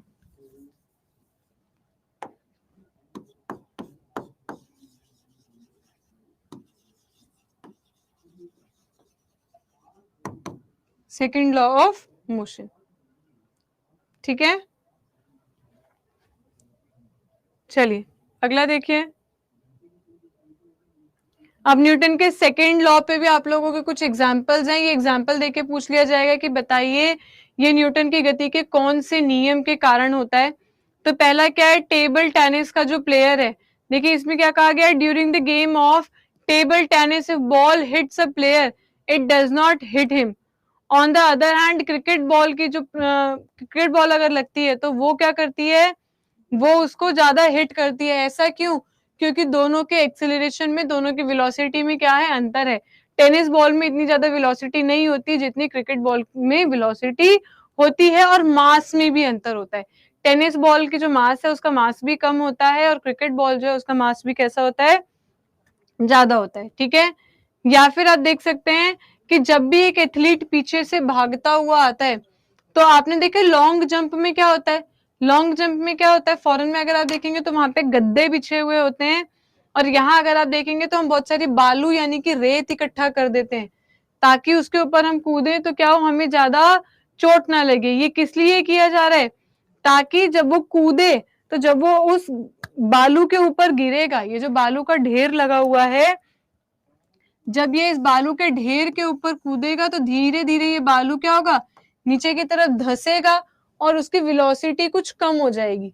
जब वो ऊपर से कूदा था, तब तो वेलोसिटी ज्यादा थी, लेकिन जब वो इस बालू के ऊपर गिरेगा तो धीरे धीरे नीचे की तरफ उसकी वेलोसिटी कम हो जाएगी और उसके पीछे भी चोट कम लगेगी। ठीक है, तो यहाँ पे भी आपका क्या काम कर रहा है? न्यूटन का सेकंड नियम काम करता है। क्रिकेट बॉल का मैं आपको एग्जांपल दे ही चुकी हूँ कि जब भी हम हाथ को पीछे, जब भी बॉल कैच करनी होती है, हम धीरे धीरे हाथ को क्या कर लेते हैं? पीछे कर लेते हैं, ताकि उसकी वेलोसिटी, उसका वेग कम हो जाए और आपके हाथ में चोट कम लगे। ठीक है, न्यूटन का थर्ड लॉ, जिसपे अभी आपका चंद्रयान लॉन्च हुआ है, थर्ड लॉ क्या बताता है आपको? क्रिया प्रतिक्रिया के बारे में बताता है, यानी कि एक्शन रिएक्शन के बारे में बताता है कि every object has its own action and reaction. प्रत्येक क्रिया की अपनी, जब भी कोई भी क्रिया होगी तो उसकी हमेशा क्या होगी? उसकी हमेशा क्या होती है? प्रतिक्रिया भी होती है। जो अभी आपका चंद्रयान 2 लॉन्च हुआ था, उसके अंदर भी आपका किसके बारे में, कौन सा आपका न्यूटन का कौन सा लॉ वर्क कर रहा है? न्यूटन की गति का जो तृतीय नियम है, जो थर्ड लॉ है, वो काम करता है।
थर्ड लॉ आपका क्या बताता है? थर्ड लॉ बताता है किसके बारे में? एक्शन और रिएक्शन के बारे में, कि for every action there is equal and opposite reaction, यानी कि उसका जो मैग्नीट्यूड होगा वो तो बराबर होगा, ऑपोजिट कहने का मतलब है उसकी डायरेक्शन अलग होगी। अगर आप किसी भी चीज पे ऊपर की तरफ फोर्स लगाते हैं तो हमेशा वो फोर्स लगाएगा कहाँ? नीचे की तरफ, ठीक है।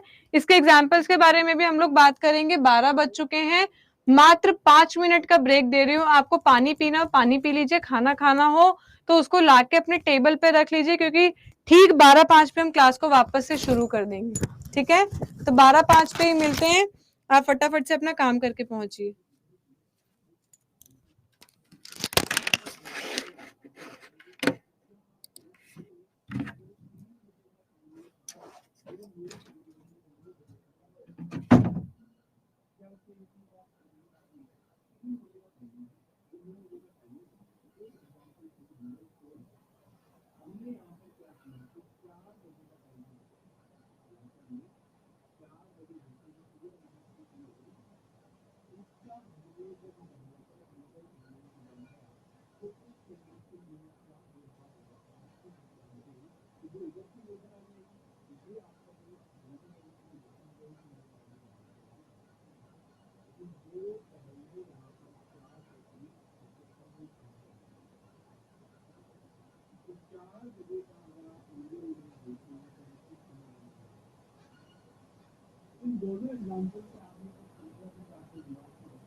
चलिए, हेलो एवरीवन, वापस से शुरू करते हैं।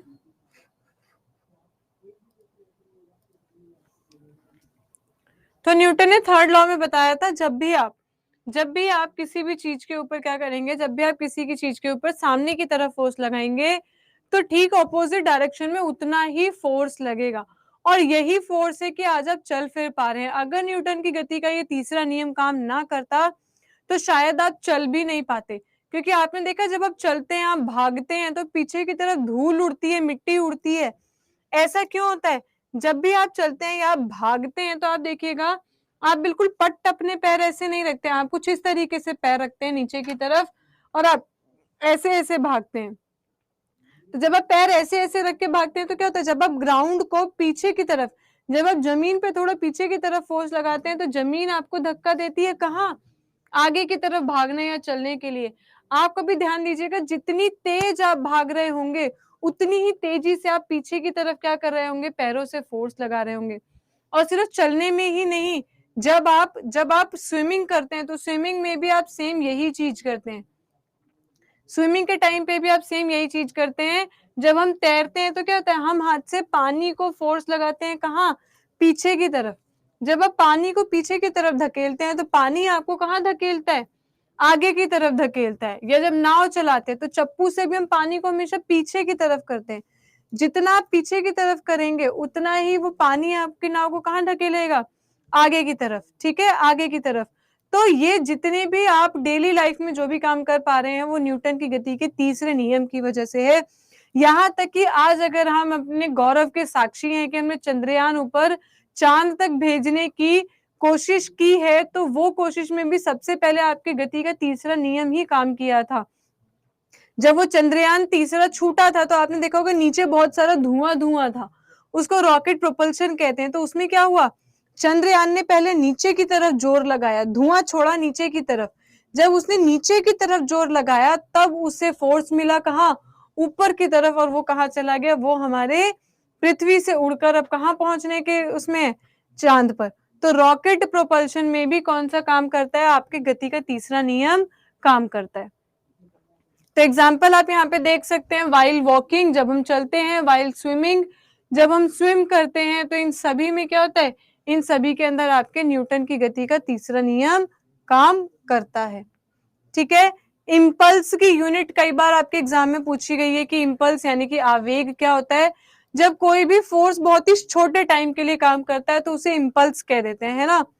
जैसे मान लो एकदम से, ये तो नॉर्मली भी आप लोगों ने इंग्लिश में भी सुना होगा कि जब कोई भी भाई बहन मम्मी पापा कोई गुस्सा करता है तो हम एकदम से कह देते हैं, यार इतने इम्पल्सिव क्यों हो रहे हो, मतलब एकदम से इतना गुस्सा क्यों कर रहे हो, कोई बात भी नहीं है, कोई बात भी नहीं है, इतने इम्पल्सिव क्यों हो रहे हो, मतलब अचानक से इतना गुस्सा क्यों कर रहे हो। तो जब भी कोई शॉर्ट टाइम के लिए और बहुत ही ज्यादा फोर्स लगता है, शॉर्ट टाइम के लिए जब बहुत ज्यादा फोर्स लगता है तो उसी को क्या कह दिया जाता है, इम्पल्स। तो कितनी देर के लिए वो फोर्स लगा है, यानी कि फोर्स इनटू टाइम ही क्या होता है, आपका इम्पल्स होता है, या इन शॉर्ट इसे कह सकते हैं चेंज इन मोमेंटम। मेन जो आप लोगों को यहाँ पे याद रखने वाली चीज है वो क्या है, इसकी यूनिट है, और इसकी यूनिट क्या होती है, न्यूटन सेकेंड। इसको मत याद रखिएगा, ठीक है, आपको एसआई यूनिट याद रखनी है। और इसकी एसआई यूनिट क्या है, इसकी एसआई यूनिट है न्यूटन सेकेंड। एसआई यूनिट क्या है इसकी, एसआई यूनिट है न्यूटन सेकेंड। ठीक है। होता क्या है, it is a small force acting for a very short, sorry it is a large force acting for a very short period of time, यानी कि बहुत ही कम समय के लिए, बहुत ही कम समय के लिए जब किसी चीज के ऊपर बल कार्य करता है तो उसको क्या कहा जाता है, उसको हम आवेग कह देते हैं। और ये उसी बल और समय के अंतराल के बीच का गुणनफल होता है। ठीक है, ये एक सदिश राशि है। ये क्या है, एक ऐसी राशि है, it is a vector quantity. ठीक है,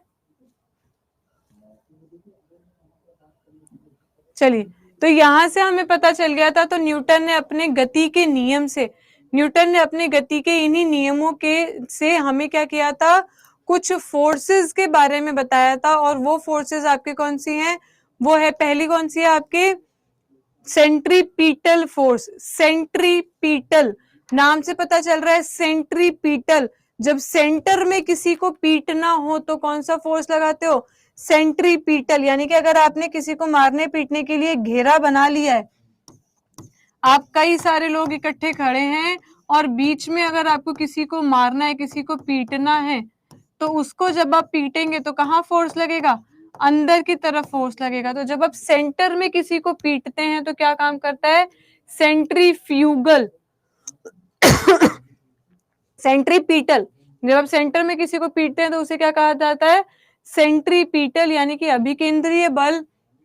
और जब आप बाहर किसी को फेंकते हैं, जब आप सेंटर से कोई चीज बाहर की तरफ फेंकेंगे, तो जब आप कोई भी चीज फेंकेंगे तो फेंकने से कौन सा फोर्स लगेगा, फ्यूगल।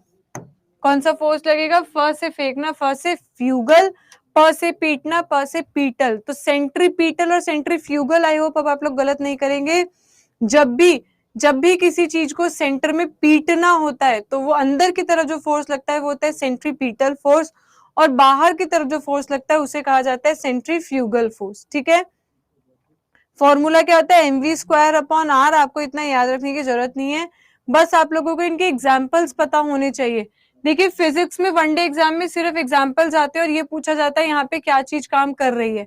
तो यहाँ पे भी अगर अभी आप देखते हैं, तो अगर आप देखेंगे तो जब भी वॉशिंग मशीन के अंदर आप कपड़े धोते हैं, वॉशिंग मशीन के अंदर जब आप कपड़े धोते हैं तो आप क्या करते हैं, जो ड्राई करने वाला टब होता है, जो ड्राई करने वाला टब होता है, आप उसमें देखेंगे कि उस टब में बहुत सारे छेद होते हैं।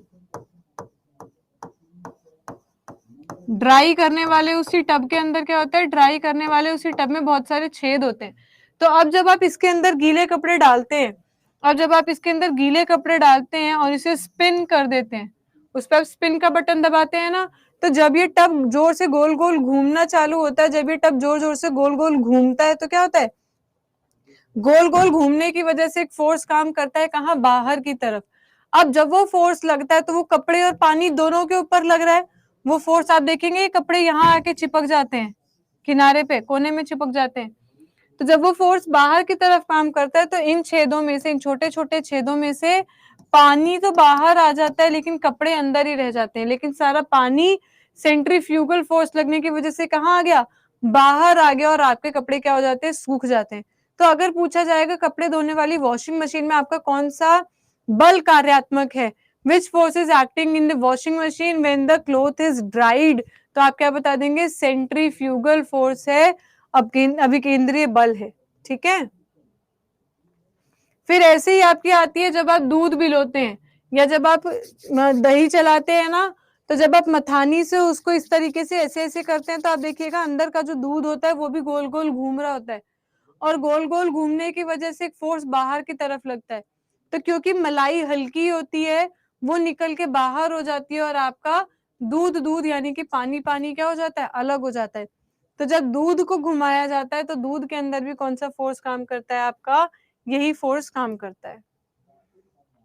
देखिए ये क्या है, क्रीम सेपरेटर, यानी कि क्रीम निकालने की जो मशीन होती है उसमें भी आपका सेंट्रीफ्यूगल फोर्स यानी कि अपकेंद्रीय बल काम कर रहा है।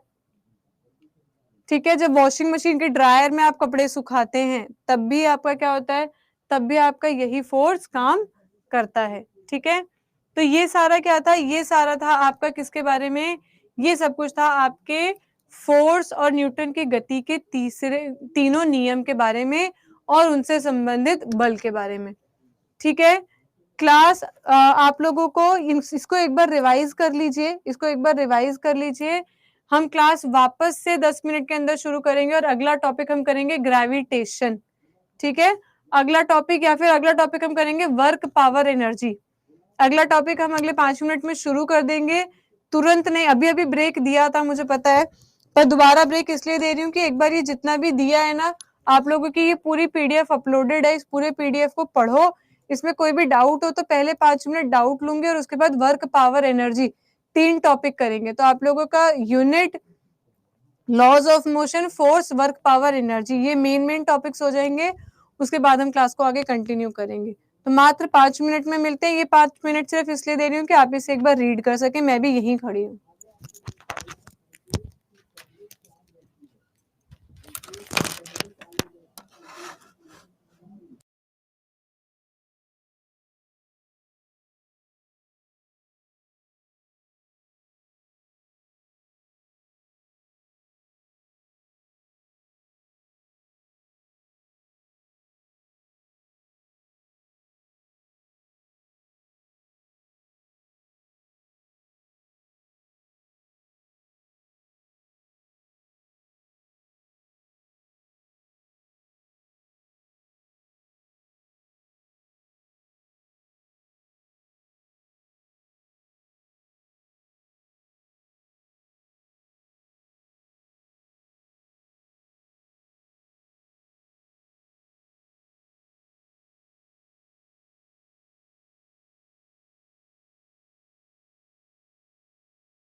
चलिए, आई होप आप लोगों ने रीड कर लिया होगा सभी ने। किसी को कोई भी डाउट हो तो एक बार पूछ लीजिए।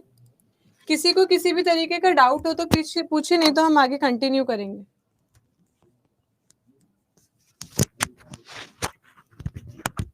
किसी को कोई डाउट नहीं है? वेद प्रकाश को फ्रिक्शन में है, ठीक है। वेद प्रकाश फ्रिक्शन बता देती हूँ। मैम पीडीएफ नहीं मिला। पीडीएफ तो मैंने एक पीडीएफ, और किसी को भी पीडीएफ में दिक्कत है क्या? पीडीएफ तो मैं क्लास से पहले ही अपलोड कर देती हूँ। पीडीएफ तो क्लास से पहले ही अपलोड हो जाती है।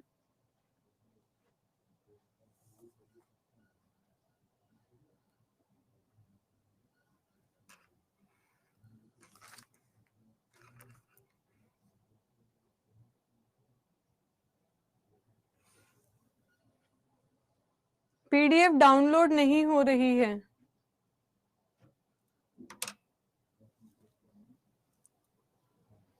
एक बार आप लोग अपनी मेल आईडीज बता दीजिए मुझे फटाफट से, मैं इसकी फोटो खींच लेती हूँ, तो आप लोगों का वो वाला इशू भी रिजॉल्व हो जाएगा जो आप लोग चाह रहे हैं कि सब्जेक्ट वाइज प्लेलिस्ट बन जाए। ठीक है, आप लोग जो ये चाहते हैं ना सब्जेक्ट वाइज प्लेलिस्ट बन जाए, वो भी एक बार मुझे फटाफट से, बीच में कुछ और नहीं बोलेंगे, खाली अपनी वो बता दीजिए मेल आईडीज।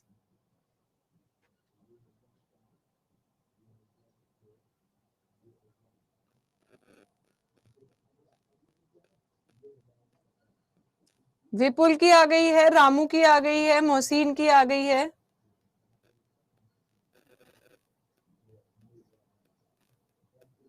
बस इतनी भी बहुत है, ठीक है। ये बस टेस्टिंग के लिए हमें कुछ ईमेल आईडीज चाहिए होती है, ऐसा नहीं है जितने बच्चों ने ईमेल आईडीज दी हैं बस उन्हीं का मैटर रिजॉल्व होगा। ये टेस्टिंग के लिए ईमेल आईडीज चाहिए थी, ठीक है। अरे बाप रे, अब सभी ने देनी चालू कर दी, बस बस बस स्टॉप। चलिए मैम, कुछ क्वेश्चन पूछना होता है तो बस आप मुंह ही बंद कर देते हो कि कुछ क्वेश्चन ना पूछे। निखत पूछो, क्या क्वेश्चन पूछना है? मैं कौन सा फिजिकली तुम्हारे बगल में बैठी हूँ कि मैं मुंह दबा दूंगी? मैं तो कह रही हूँ पूछो।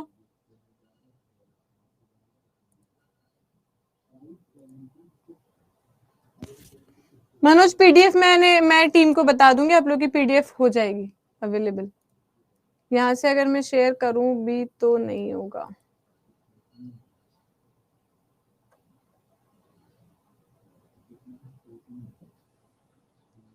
चलिए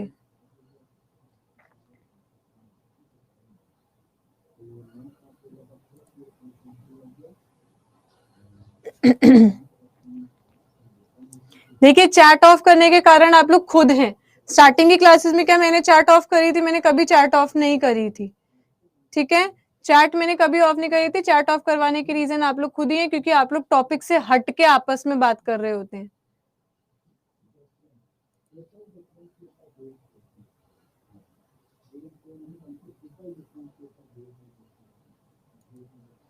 चलिए आगे शुरू करते हैं। आपका वर्क एनर्जी पावर एक पूरा 3 टॉपिक्स का चैप्टर है, उसे कंप्लीट करना थोड़ा सा अब आधे घंटे में तो मुश्किल होगा। 1 बजे तक की आपकी क्लास है। आपसे कई बार ये भी क्वेश्चन पूछा जाता है कि बताइए रिमोट के अंदर आपकी कौन सी तरंगे काम कर रही हैं। मेट्रो स्टेशन पे जब हम जाते हैं तो, या एयरपोर्ट पे जब हम जाते हैं तो हमारे बैग की चेकिंग होती है। वो चेकिंग में हमारी कौन सी वेव्स काम करती हैं? कैंसर में एक होती है कीमोथेरेपी जिसमें दवाइयां दी जाती है, एक होती है रेडियोथेरेपी, वहां पे आपकी कौन सी वेव्स काम करती हैं? चमगादड़ को अंधेरे में चमगादड़ को दिखाई नहीं देता है। चमगादड़ को दिखाई नहीं देता है तो वो अपने शिकार को कैसे पकड़ता है? उसके अंदर से कौन सी तरंगे निकलती हैं?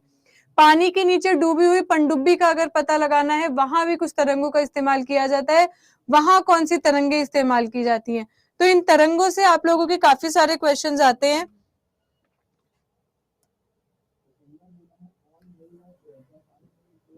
ठीक है। इन तरंगों से आपके काफी सारे क्वेश्चंस आते हैं, उनके बारे में बात कर लेते हैं, ठीक है।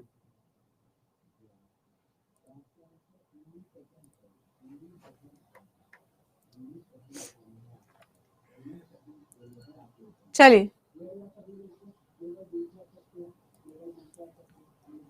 दिलीप, हाँ क्या कह रहे हो? आपने पीडीएफ दिया था मैम। हाँ पीडीएफ दे तो दिया, अब उसमें क्या कहना चाह रहे हो?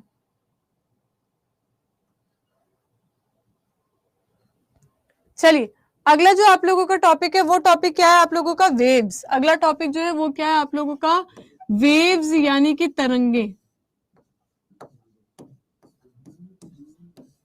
ठीक है, अब तरंगे होती क्या है? कोई आपसे पूछे कि वेव क्या होता है, तो वेव आप लोगों ने कहीं पे देखी है? ये तरंगे आप लोगों ने कहीं देखी है?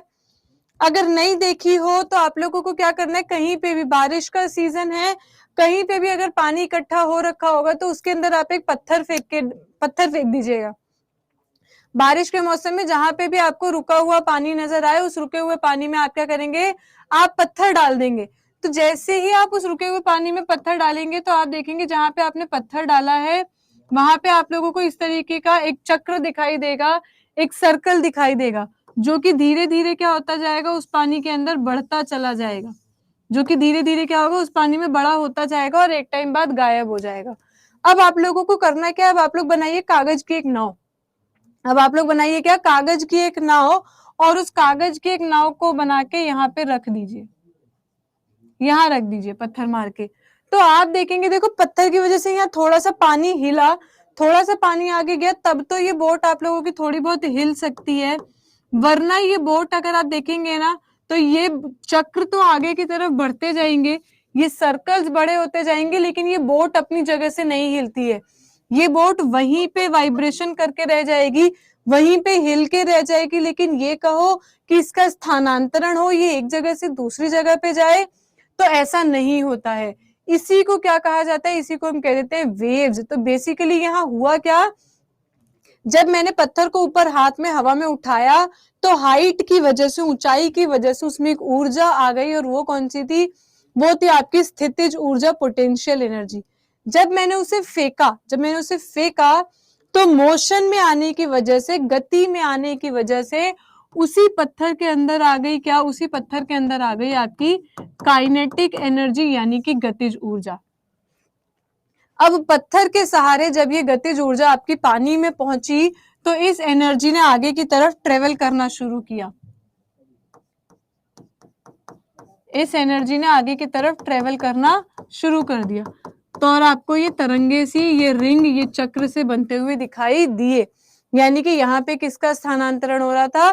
तरंगे अपनी जगह बदल रही थी, धीरे धीरे एक पॉइंट से आगे की तरफ बढ़ रही थी। लेकिन वहीं जब मैंने यहाँ पे मैटर रख दिया, एक पेपर की, एक कागज की नाव बना के रख दी, और मैंने जब यहाँ पे पदार्थ को रखा किसी भी, तो उस पदार्थ का स्थानांतरण नहीं हुआ, वो वहां से कहीं और नहीं गया, बस वहीं पे ही हिल के रह गया। इसी को क्या कहा जाता है? इसी को वेव कहा जाता है। दोबारा बता रही हूं, मेरे हाथ में एक पत्थर था, मैंने वो पत्थर ऊपर हवा में उठाया, जब मैंने हवा में उठाया तो एक ऊंचाई के कारण उस पत्थर के अंदर एक ऊर्जा उत्पन्न हुई, जिसे कहा जाता है स्थितिज ऊर्जा। हाइट की वजह से उसके अंदर एक एनर्जी आई, उस एनर्जी का नाम था पोटेंशियल एनर्जी। जब उसी पत्थर को फिर मैंने फेंका पानी में, तो फेंकते टाइम उसमें मोशन हुआ, उसमें गति हुई, जिसकी वजह से उसमें वो पोटेंशियल एनर्जी परिवर्तित हो गई किसमें? काइनेटिक एनर्जी में। वो स्थितिज ऊर्जा परिवर्तित हो गई किसमें? गतिज ऊर्जा में। अब ये गतिज ऊर्जा जब पानी के अंदर जाने के बाद धीरे धीरे आगे बढ़ी, तो मैंने यहीं पे पदार्थ को भी रखा, मुझे लगा ये भी आगे बढ़ेगा, लेकिन पदार्थ आगे नहीं बढ़ा। इसी प्रोसेस को, इसी प्रतिक्रिया को कहा जाता है तरंगे। तो बेसिकली अगर कोई आपसे पूछे कि वेव्स होता क्या है, तो आप बता देंगे वेव्स क्या होता है? इट इज, ब्लैक पेन से लिखते हैं, रुको,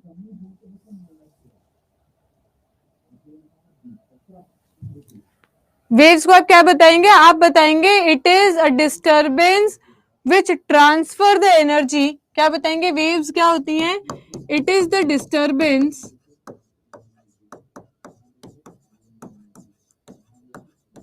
with which energy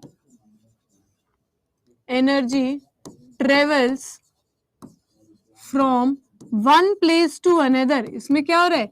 एनर्जी तो एक जगह से दूसरी जगह पे जा रही है, energy travels from one place to another without the transfer of matter, without the transfer of matter. यानी कि अगर कोई आपसे पूछे कि तरंगे क्या होता है, तो आप बताएंगे, क्या बताएंगे? आप कहेंगे तरंगों द्वारा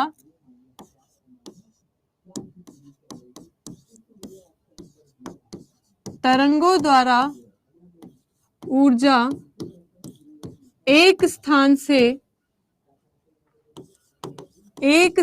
से दूसरे स्थान तक, क्या होता है, तरंगे एक स्थान से दूसरे स्थान तक स्थानांतरित होती हैं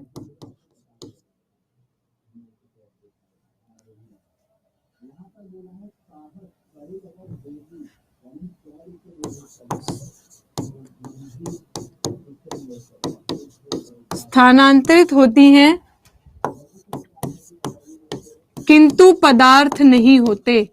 लेकिन क्या हो रहा है, किंतु पदार्थ नहीं होते। ठीक है, अब ये जो आपकी तरंगे हैं, इन्हें बताया गया है कि ये दो प्रकार की होती हैं। ये जो आपकी तरंगे हैं, इन्हें बताया गया है कि ये तरंगे दो प्रकार की होती हैं। कौन कौन सी होती हैं? एक होती है मैकेनिकल वेव और एक होती है नॉन मैकेनिकल वेव, यानी कि एक होती है यांत्रिक ऊर्जा और एक होती है अयांत्रिक ऊर्जा।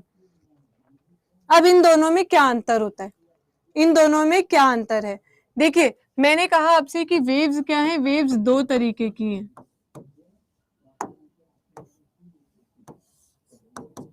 एक होती है मैकेनिकल वेव्स और दूसरी होती है नॉन मैकेनिकल। दोनों में अंतर क्या है? देखो, दोनों का अंतर मैं बताऊंगी एक एग्जांपल लेके। मैकेनिकल वेव का एग्जांपल होता है आपकी कौन सी? मैकेनिकल वेव का एग्जांपल होता है आपकी साउंड वेव। ठीक है,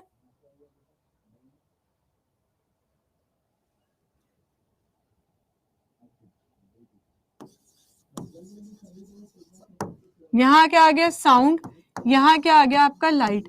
अब मुझे एक बात बताइए, मान लीजिए ये अर्थ है और ये सन है। ठीक है, ये अर्थ है, ये सन है। अब आप यहीं से एग्जांपल ले लीजिए कि यहाँ पे क्या है, ये पूरा आपका स्पेस है, ये अंतरिक्ष है और हम जानते हैं स्पेस में कोई भी मीडियम नहीं है, यहाँ कोई भी माध्यम नहीं है, यहाँ कोई वातावरण नहीं है, यहाँ कोई वायुमंडल नहीं है, यहाँ कोई किसी तरीके का पदार्थ नहीं है। कोई माध्यम ना होते हुए भी सूरज से निकलने वाली ये किरणें, ये रोशनी क्या होती है, ये हमारी पृथ्वी तक पहुंच जाती हैं। यानी कि मैं ये कह सकती हूँ कि लाइट एक ऐसी तरंग है, ये एक ऐसी वेव है जिसको प्रोपगेट होने के लिए, जिसको संचारित होने के लिए किसी भी माध्यम की आवश्यकता नहीं होती है। और ऐसी कोई भी तरंग जिसे संचारित होने के लिए माध्यम की आवश्यकता नहीं हो, उन्हें क्या कहा जाता है? उन्हें कहा जाता है अयांत्रिक तरंगे। उन्हें हम क्या कह देते हैं? उन्हें कहा जाता है अयांत्रिक तरंग। तो नॉन मैकेनिकल वेव्स क्या होती है? Waves which do not require, non mechanical क्या होती है? Wave which do not require medium to travel, which do not require medium to travel या मीडियम टू प्रोपेगेट। यानी कि ऐसी तरंगे जिन्हें संचारित होने के लिए किसी भी माध्यम की आवश्यकता नहीं होती, उन्हें क्या कहा जाता है? उन्हें हम कह देते हैं अयांत्रिक तरंगे। उन्हें क्या कहा जाता है? अयांत्रिक तरंगे। किसी भी माध्यम की आवश्यकता नहीं है। एग्जाम्पल में क्या आ जाएगा आपका? प्रकाश यानी कि लाइट। जबकि अगर मैं इसी साउंड की बात करूं तो क्या अगर मैं स्पेस में जाके, क्या साइंटिस्ट अगर स्पेस में जाके एक दूसरे से बात करना चाहें, एक दूसरे से वार्तालाप करना चाहें, कम्युनिकेट करना चाहें बोल के, तो क्या वो आपस में बात कर सकते हैं? नहीं कर सकते, क्योंकि स्पेस में मीडियम नहीं है और साउंड यानी कि ध्वनि बिना किसी मीडियम के संचारित नहीं होती है। तो ऐसी कोई भी तरंग जिन्हें संचारित होने के लिए माध्यम की आवश्यकता हो, बिना माध्यम के वो संचारित ना हो सके, ऐसी किसी भी तरंग को कहा जाता है मैकेनिकल वेव या फिर यांत्रिक तरंगे। तो ये क्या होती है? Which require material medium. इन्हें क्या चाहिए होता है? They require material medium to propagate. इन्हें संचारित होने के लिए क्या चाहिए? इन्हें संचारित होने के लिए किसी भी पदार्थिक माध्यम की आवश्यकता होती है।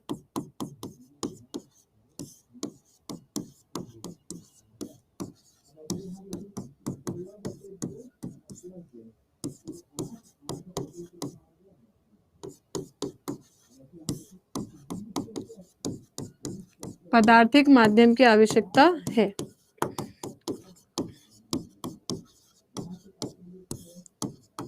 ठीक है, एग्जाम्पल में यहाँ ध्वनि आ जाएगी, साउंड आ जाएगा, यहाँ पे लाइट आ जाएगी, प्रकाश आ जाएगा। ठीक है, आपके सिलेबस में आपको जिनके ऊपर ज्यादा ध्यान देना है, आपके सिलेबस में आपको जिनके ऊपर ज्यादा ध्यान देना है वो कौन सी है? वो है आपकी नॉन मैकेनिकल वेव्स, या इन्हें एक और नाम से जाना जाता है, इन्हें आप कह देते हैं इलेक्ट्रोमैग्नेटिक वेव्स, यानी कि इन्हें और किस नाम से जाना जाता है? इन्हें कहा जाता है विद्युत चुंबकीय तरंग। इन्हें क्या कहा जाता है? विद्युत चुंबकीय तरंग।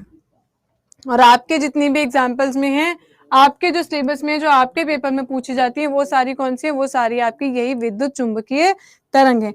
इनके बारे में हम पढ़ेंगे आगे, एक एक करके सभी के बारे में पढ़ेंगे। इसके एग्जाम्पल्स में आपकी अल्फा, बीटा, गामा, पैरा बैंगनी किरणें, एक्स किरणें, इंफ्रारेड रेज, ये सभी इसी इलेक्ट्रोमैग्नेटिक वेव यानी कि विद्युत चुंबकीय तरंगों में ही आती हैं।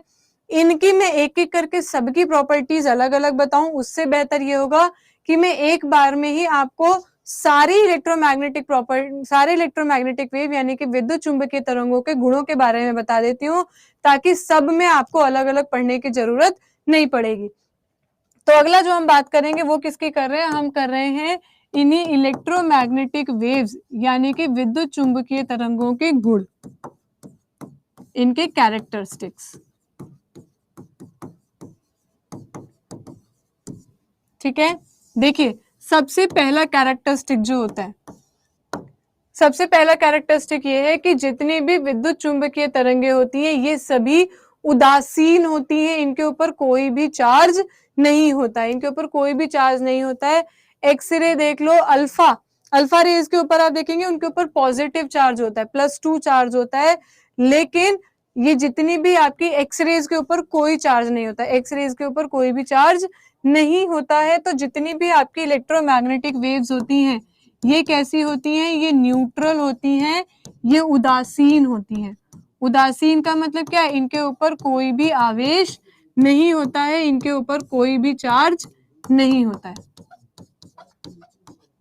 ठीक है, दूसरा पॉइंट जो आप लोगों को इनमें से याद रखना है वो क्या है कि इनकी जो वेलोसिटी है, किसी भी इलेक्ट्रोमैग्नेटिक वेव का जो वेग है यानी कि इसकी जो वेलोसिटी है वो, मेरा सिरी भी पढ़ाने लगा। चलिए, कोई भी जो इलेक्ट्रोमैग्नेटिक वेव है यानी कि कोई भी जो विद्युत चुंबकीय तरंग है उसका जो वेलोसिटी, उसकी जो वेग होगी वो किसके बराबर होगी? वो बराबर होगी प्रकाश के वेग के। मुझे कमेंट करके कोई बता सकता है what is the velocity of light? Light की वेलोसिटी कितनी होती है? और सभी विद्युत चुंबकीय तरंगों का वेग फिर उतना ही होगा, सभी विद्युत चुंबकीय तरंगों का वेग उतना ही होगा। जल्दी से बताइए कितनी होती है? 3 × 10 की पावर, वेरी गुड, अंकिता ने सबसे पहले बता दिया है। कितनी होगी? 3 × 10 की पावर 8 मीटर पर सेकेंड। ठीक है आनंद, मैं पीडीएफ दे दूंगी। ये कितनी होगी? 3 × 10 की पावर 8 मीटर पर सेकेंड। तो सिर्फ लाइट ही नहीं, अगर मैं आप लोगों से एक्स रे, इंफ्रारेड रे, माइक्रोवेव, रेडियो वेव, पैरा बैंगनी किरणें, इनमें से किसी भी किरणों की अगर मैं आपसे वेग वेलोसिटी पूछती हूँ तो आप कितनी बता देंगे? 3 × 10 की पावर 8। ठीक है, तीसरा पॉइंट जो हमें बताया जाता है वो क्या होता है कि ये कैसी होती हैं? They are transverse wave. Electromagnetic wave कैसी होती है? इलेक्ट्रोमैग्नेटिक वेव कैसी होती हैं? ये ट्रांसवर्स होती हैं। अब ट्रांसवर्स क्या होता है? दो तरीके की वेव्स होती हैं, एक ट्रांसवर्स वेव होती है जैसे लाइट ट्रांसवर्स वेव है, साउंड जो कि आपकी एक यांत्रिक तरंग थी वो लॉन्गिट्यूडनल वेव है, वो क्या है, वो लॉन्गिट्यूडनल है। फिलहाल हमें जो बात करनी है वो किसके बारे में बात करनी है, हम बात कर रहे हैं अनुप्रस्थ तरंगों की, यानी कि ट्रांसवर्स वेव की। अब ट्रांसवर्स वेव क्या होती है, देखिए मान लीजिए ये कोई भी मीडियम है,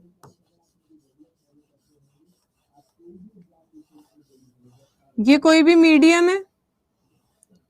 तो अभी थोड़ी देर पहले अगर आप लोगों को उसी नाव का एग्जाम्पल याद हो तो मैंने आपसे बताया था कि एनर्जी तो ट्रेवल करती रहती है, ऊर्जा का स्थानांतरण होता रहता है, लेकिन नाव वहीं पे कांपती रहती है, वहीं पे कंपन करती रहती है, वाइब्रेशन करती रहती है। यानी कि जब भी कोई भी तरंग स्थानांतरित होती है, एक स्थान से दूसरे स्थान पर जाती है, तो उसके आसपास के पदार्थों में क्या होता है, तरंग वाइब्रेशन होती है। आसपास के जो पार्टिकल्स है उनमें क्या होगी, उनमें कंपन होगी। तो मान लो अभी अगर यहाँ से लाइट निकलकर मेरे तक पहुंच रही है, मान लीजिए ये लाइट थी, अगर ये लाइट सामने एलईडी से निकल के या इस ट्यूबलाइट से निकल के मेरे तक पहुंच रही है, तो क्या होगा, इस माध्यम में बहुत सारे धूल के कण है, लाइट वहां से निकल के यहाँ मेरे तक पहुंची। अब इस पूरे माध्यम में, इस कमरे के अंदर बहुत सारे धूल हैं, इन धूल के कणों में क्या होगी, इन धूल के कणों में कंपन होगी, वाइब्रेशन होगी।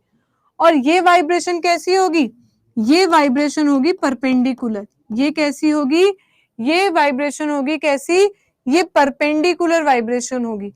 और जब भी इस तरीके से किसी भी माध्यम के कणों में जो कंपन है वो लंबवत दिशा में हो, वो परपेंडिकुलर डायरेक्शन में हो, तो उसी को आप क्या कह देते हैं कि वो क्या है, वो ट्रांसवर्स वेव है। देखो दो तरीके से हो सकती है, फिर बता रही हूं।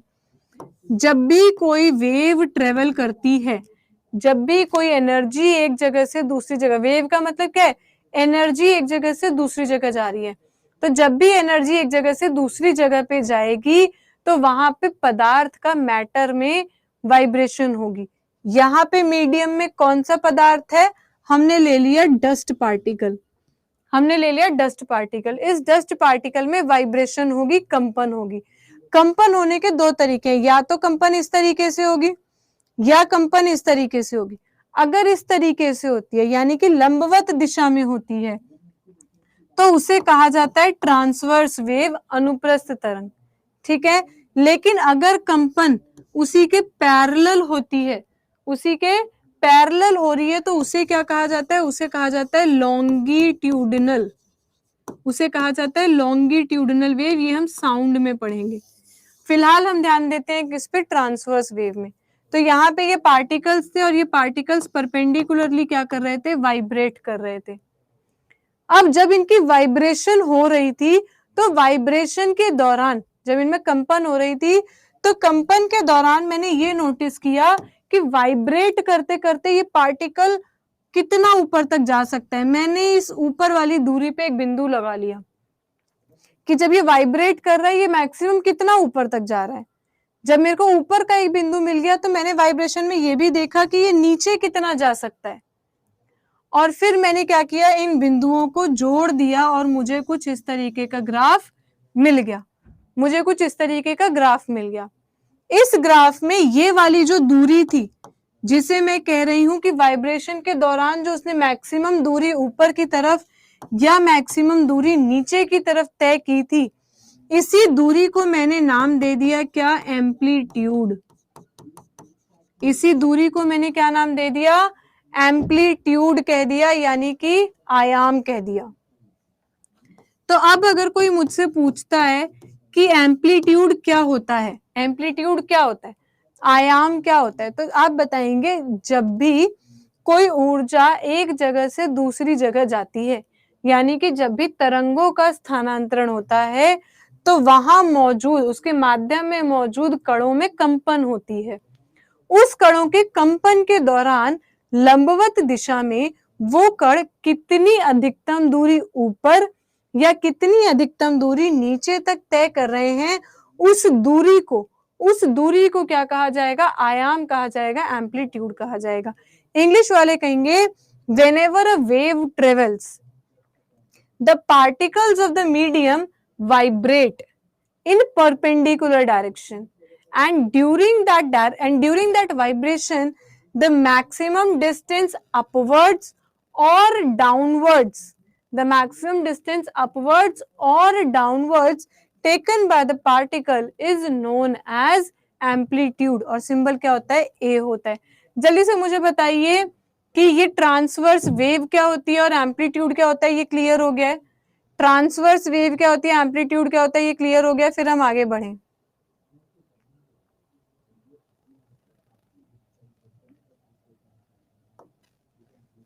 जल्दी से बताइए ये क्लियर है तो हम आगे बढ़े।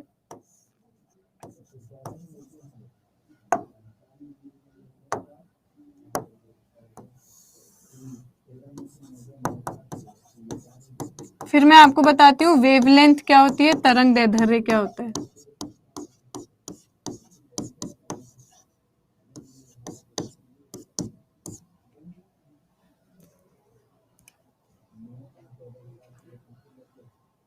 चलिए,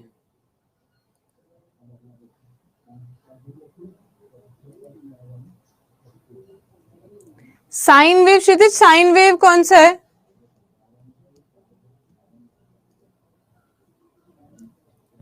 ठीक है, अब देखो वेवलेंथ क्या होती है, फिर वहीं आ जाते हैं हम कि जब तरंगे एक जगह से दूसरी जगह गई तो कणों में कंपन हुई, और इसी माध्यम में दो कण जो सबसे पास पास हैं, जो सबसे निकटतम कणों के बीच की जो सबसे कम दूरी होगी, देखो ये तो मैक्सिमम डिस्टेंस होता है। एम्पलीट्यूड क्या होता है? एम्पलीट्यूड मैक्सिमम डिस्टेंस होता है जो कि एक पार्टिकल ऊपर या नीचे की तरफ तय करता है। एम्पलीट्यूड क्या होता है? एम्पलीट्यूड मैक्सिमम दूरी होती है, अधिकतम दूरी होती है जो ये ऊपर या नीचे की तरफ जाता है।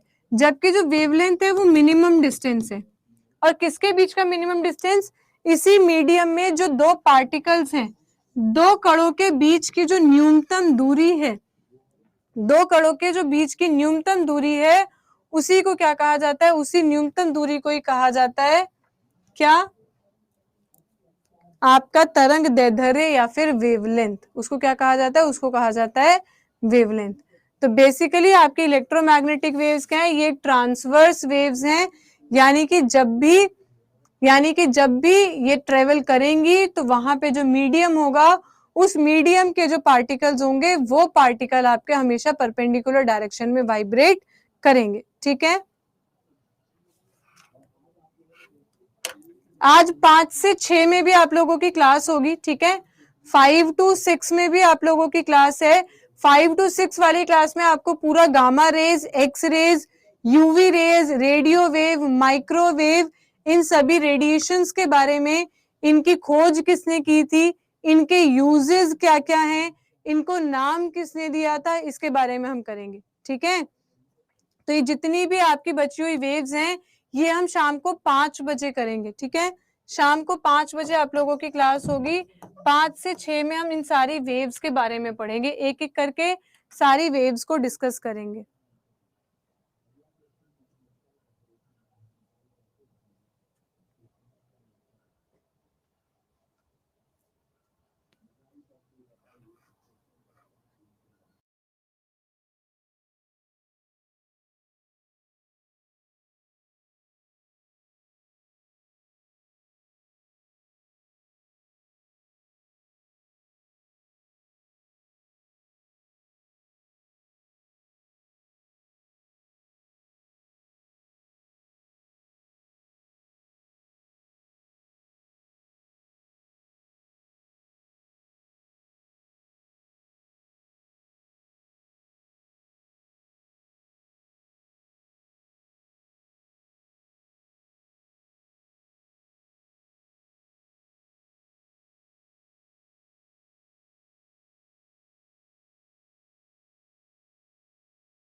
एक मिनट रुक जाइए, इसमें कोड एक्टिवेशन चाहिए होगा, मैं एक बार टीम को बोल देती हूँ। ये आपकी पीडीएफ अभी अपलोड हो जाएगी इसी क्लास में।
तो ये जितना भी है आप लोगों का, ये अगली क्लास में, आप लोगों को आपके पीपीटी के अंदर भी मिल जाएगा। और बाकी ये जितना भी मैंने अभी लिखा था, ये सारा भी अभी आप लोगों को डाउनलोड करवा के अभी मैं यहीं पे आप लोगों को अपलोड भी करवा देती हूँ।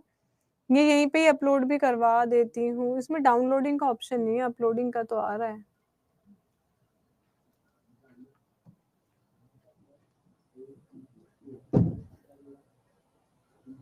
Why do time?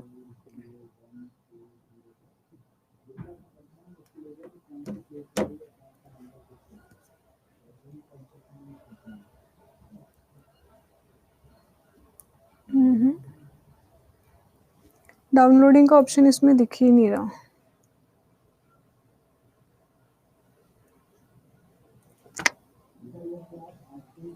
चलिए इसे मैं अपलोड करवा दूंगी, तब तक आप लोग अपनी तैयारी कीजिए। All the very very best. शाम को 5 बजे दोबारा मिलते हैं।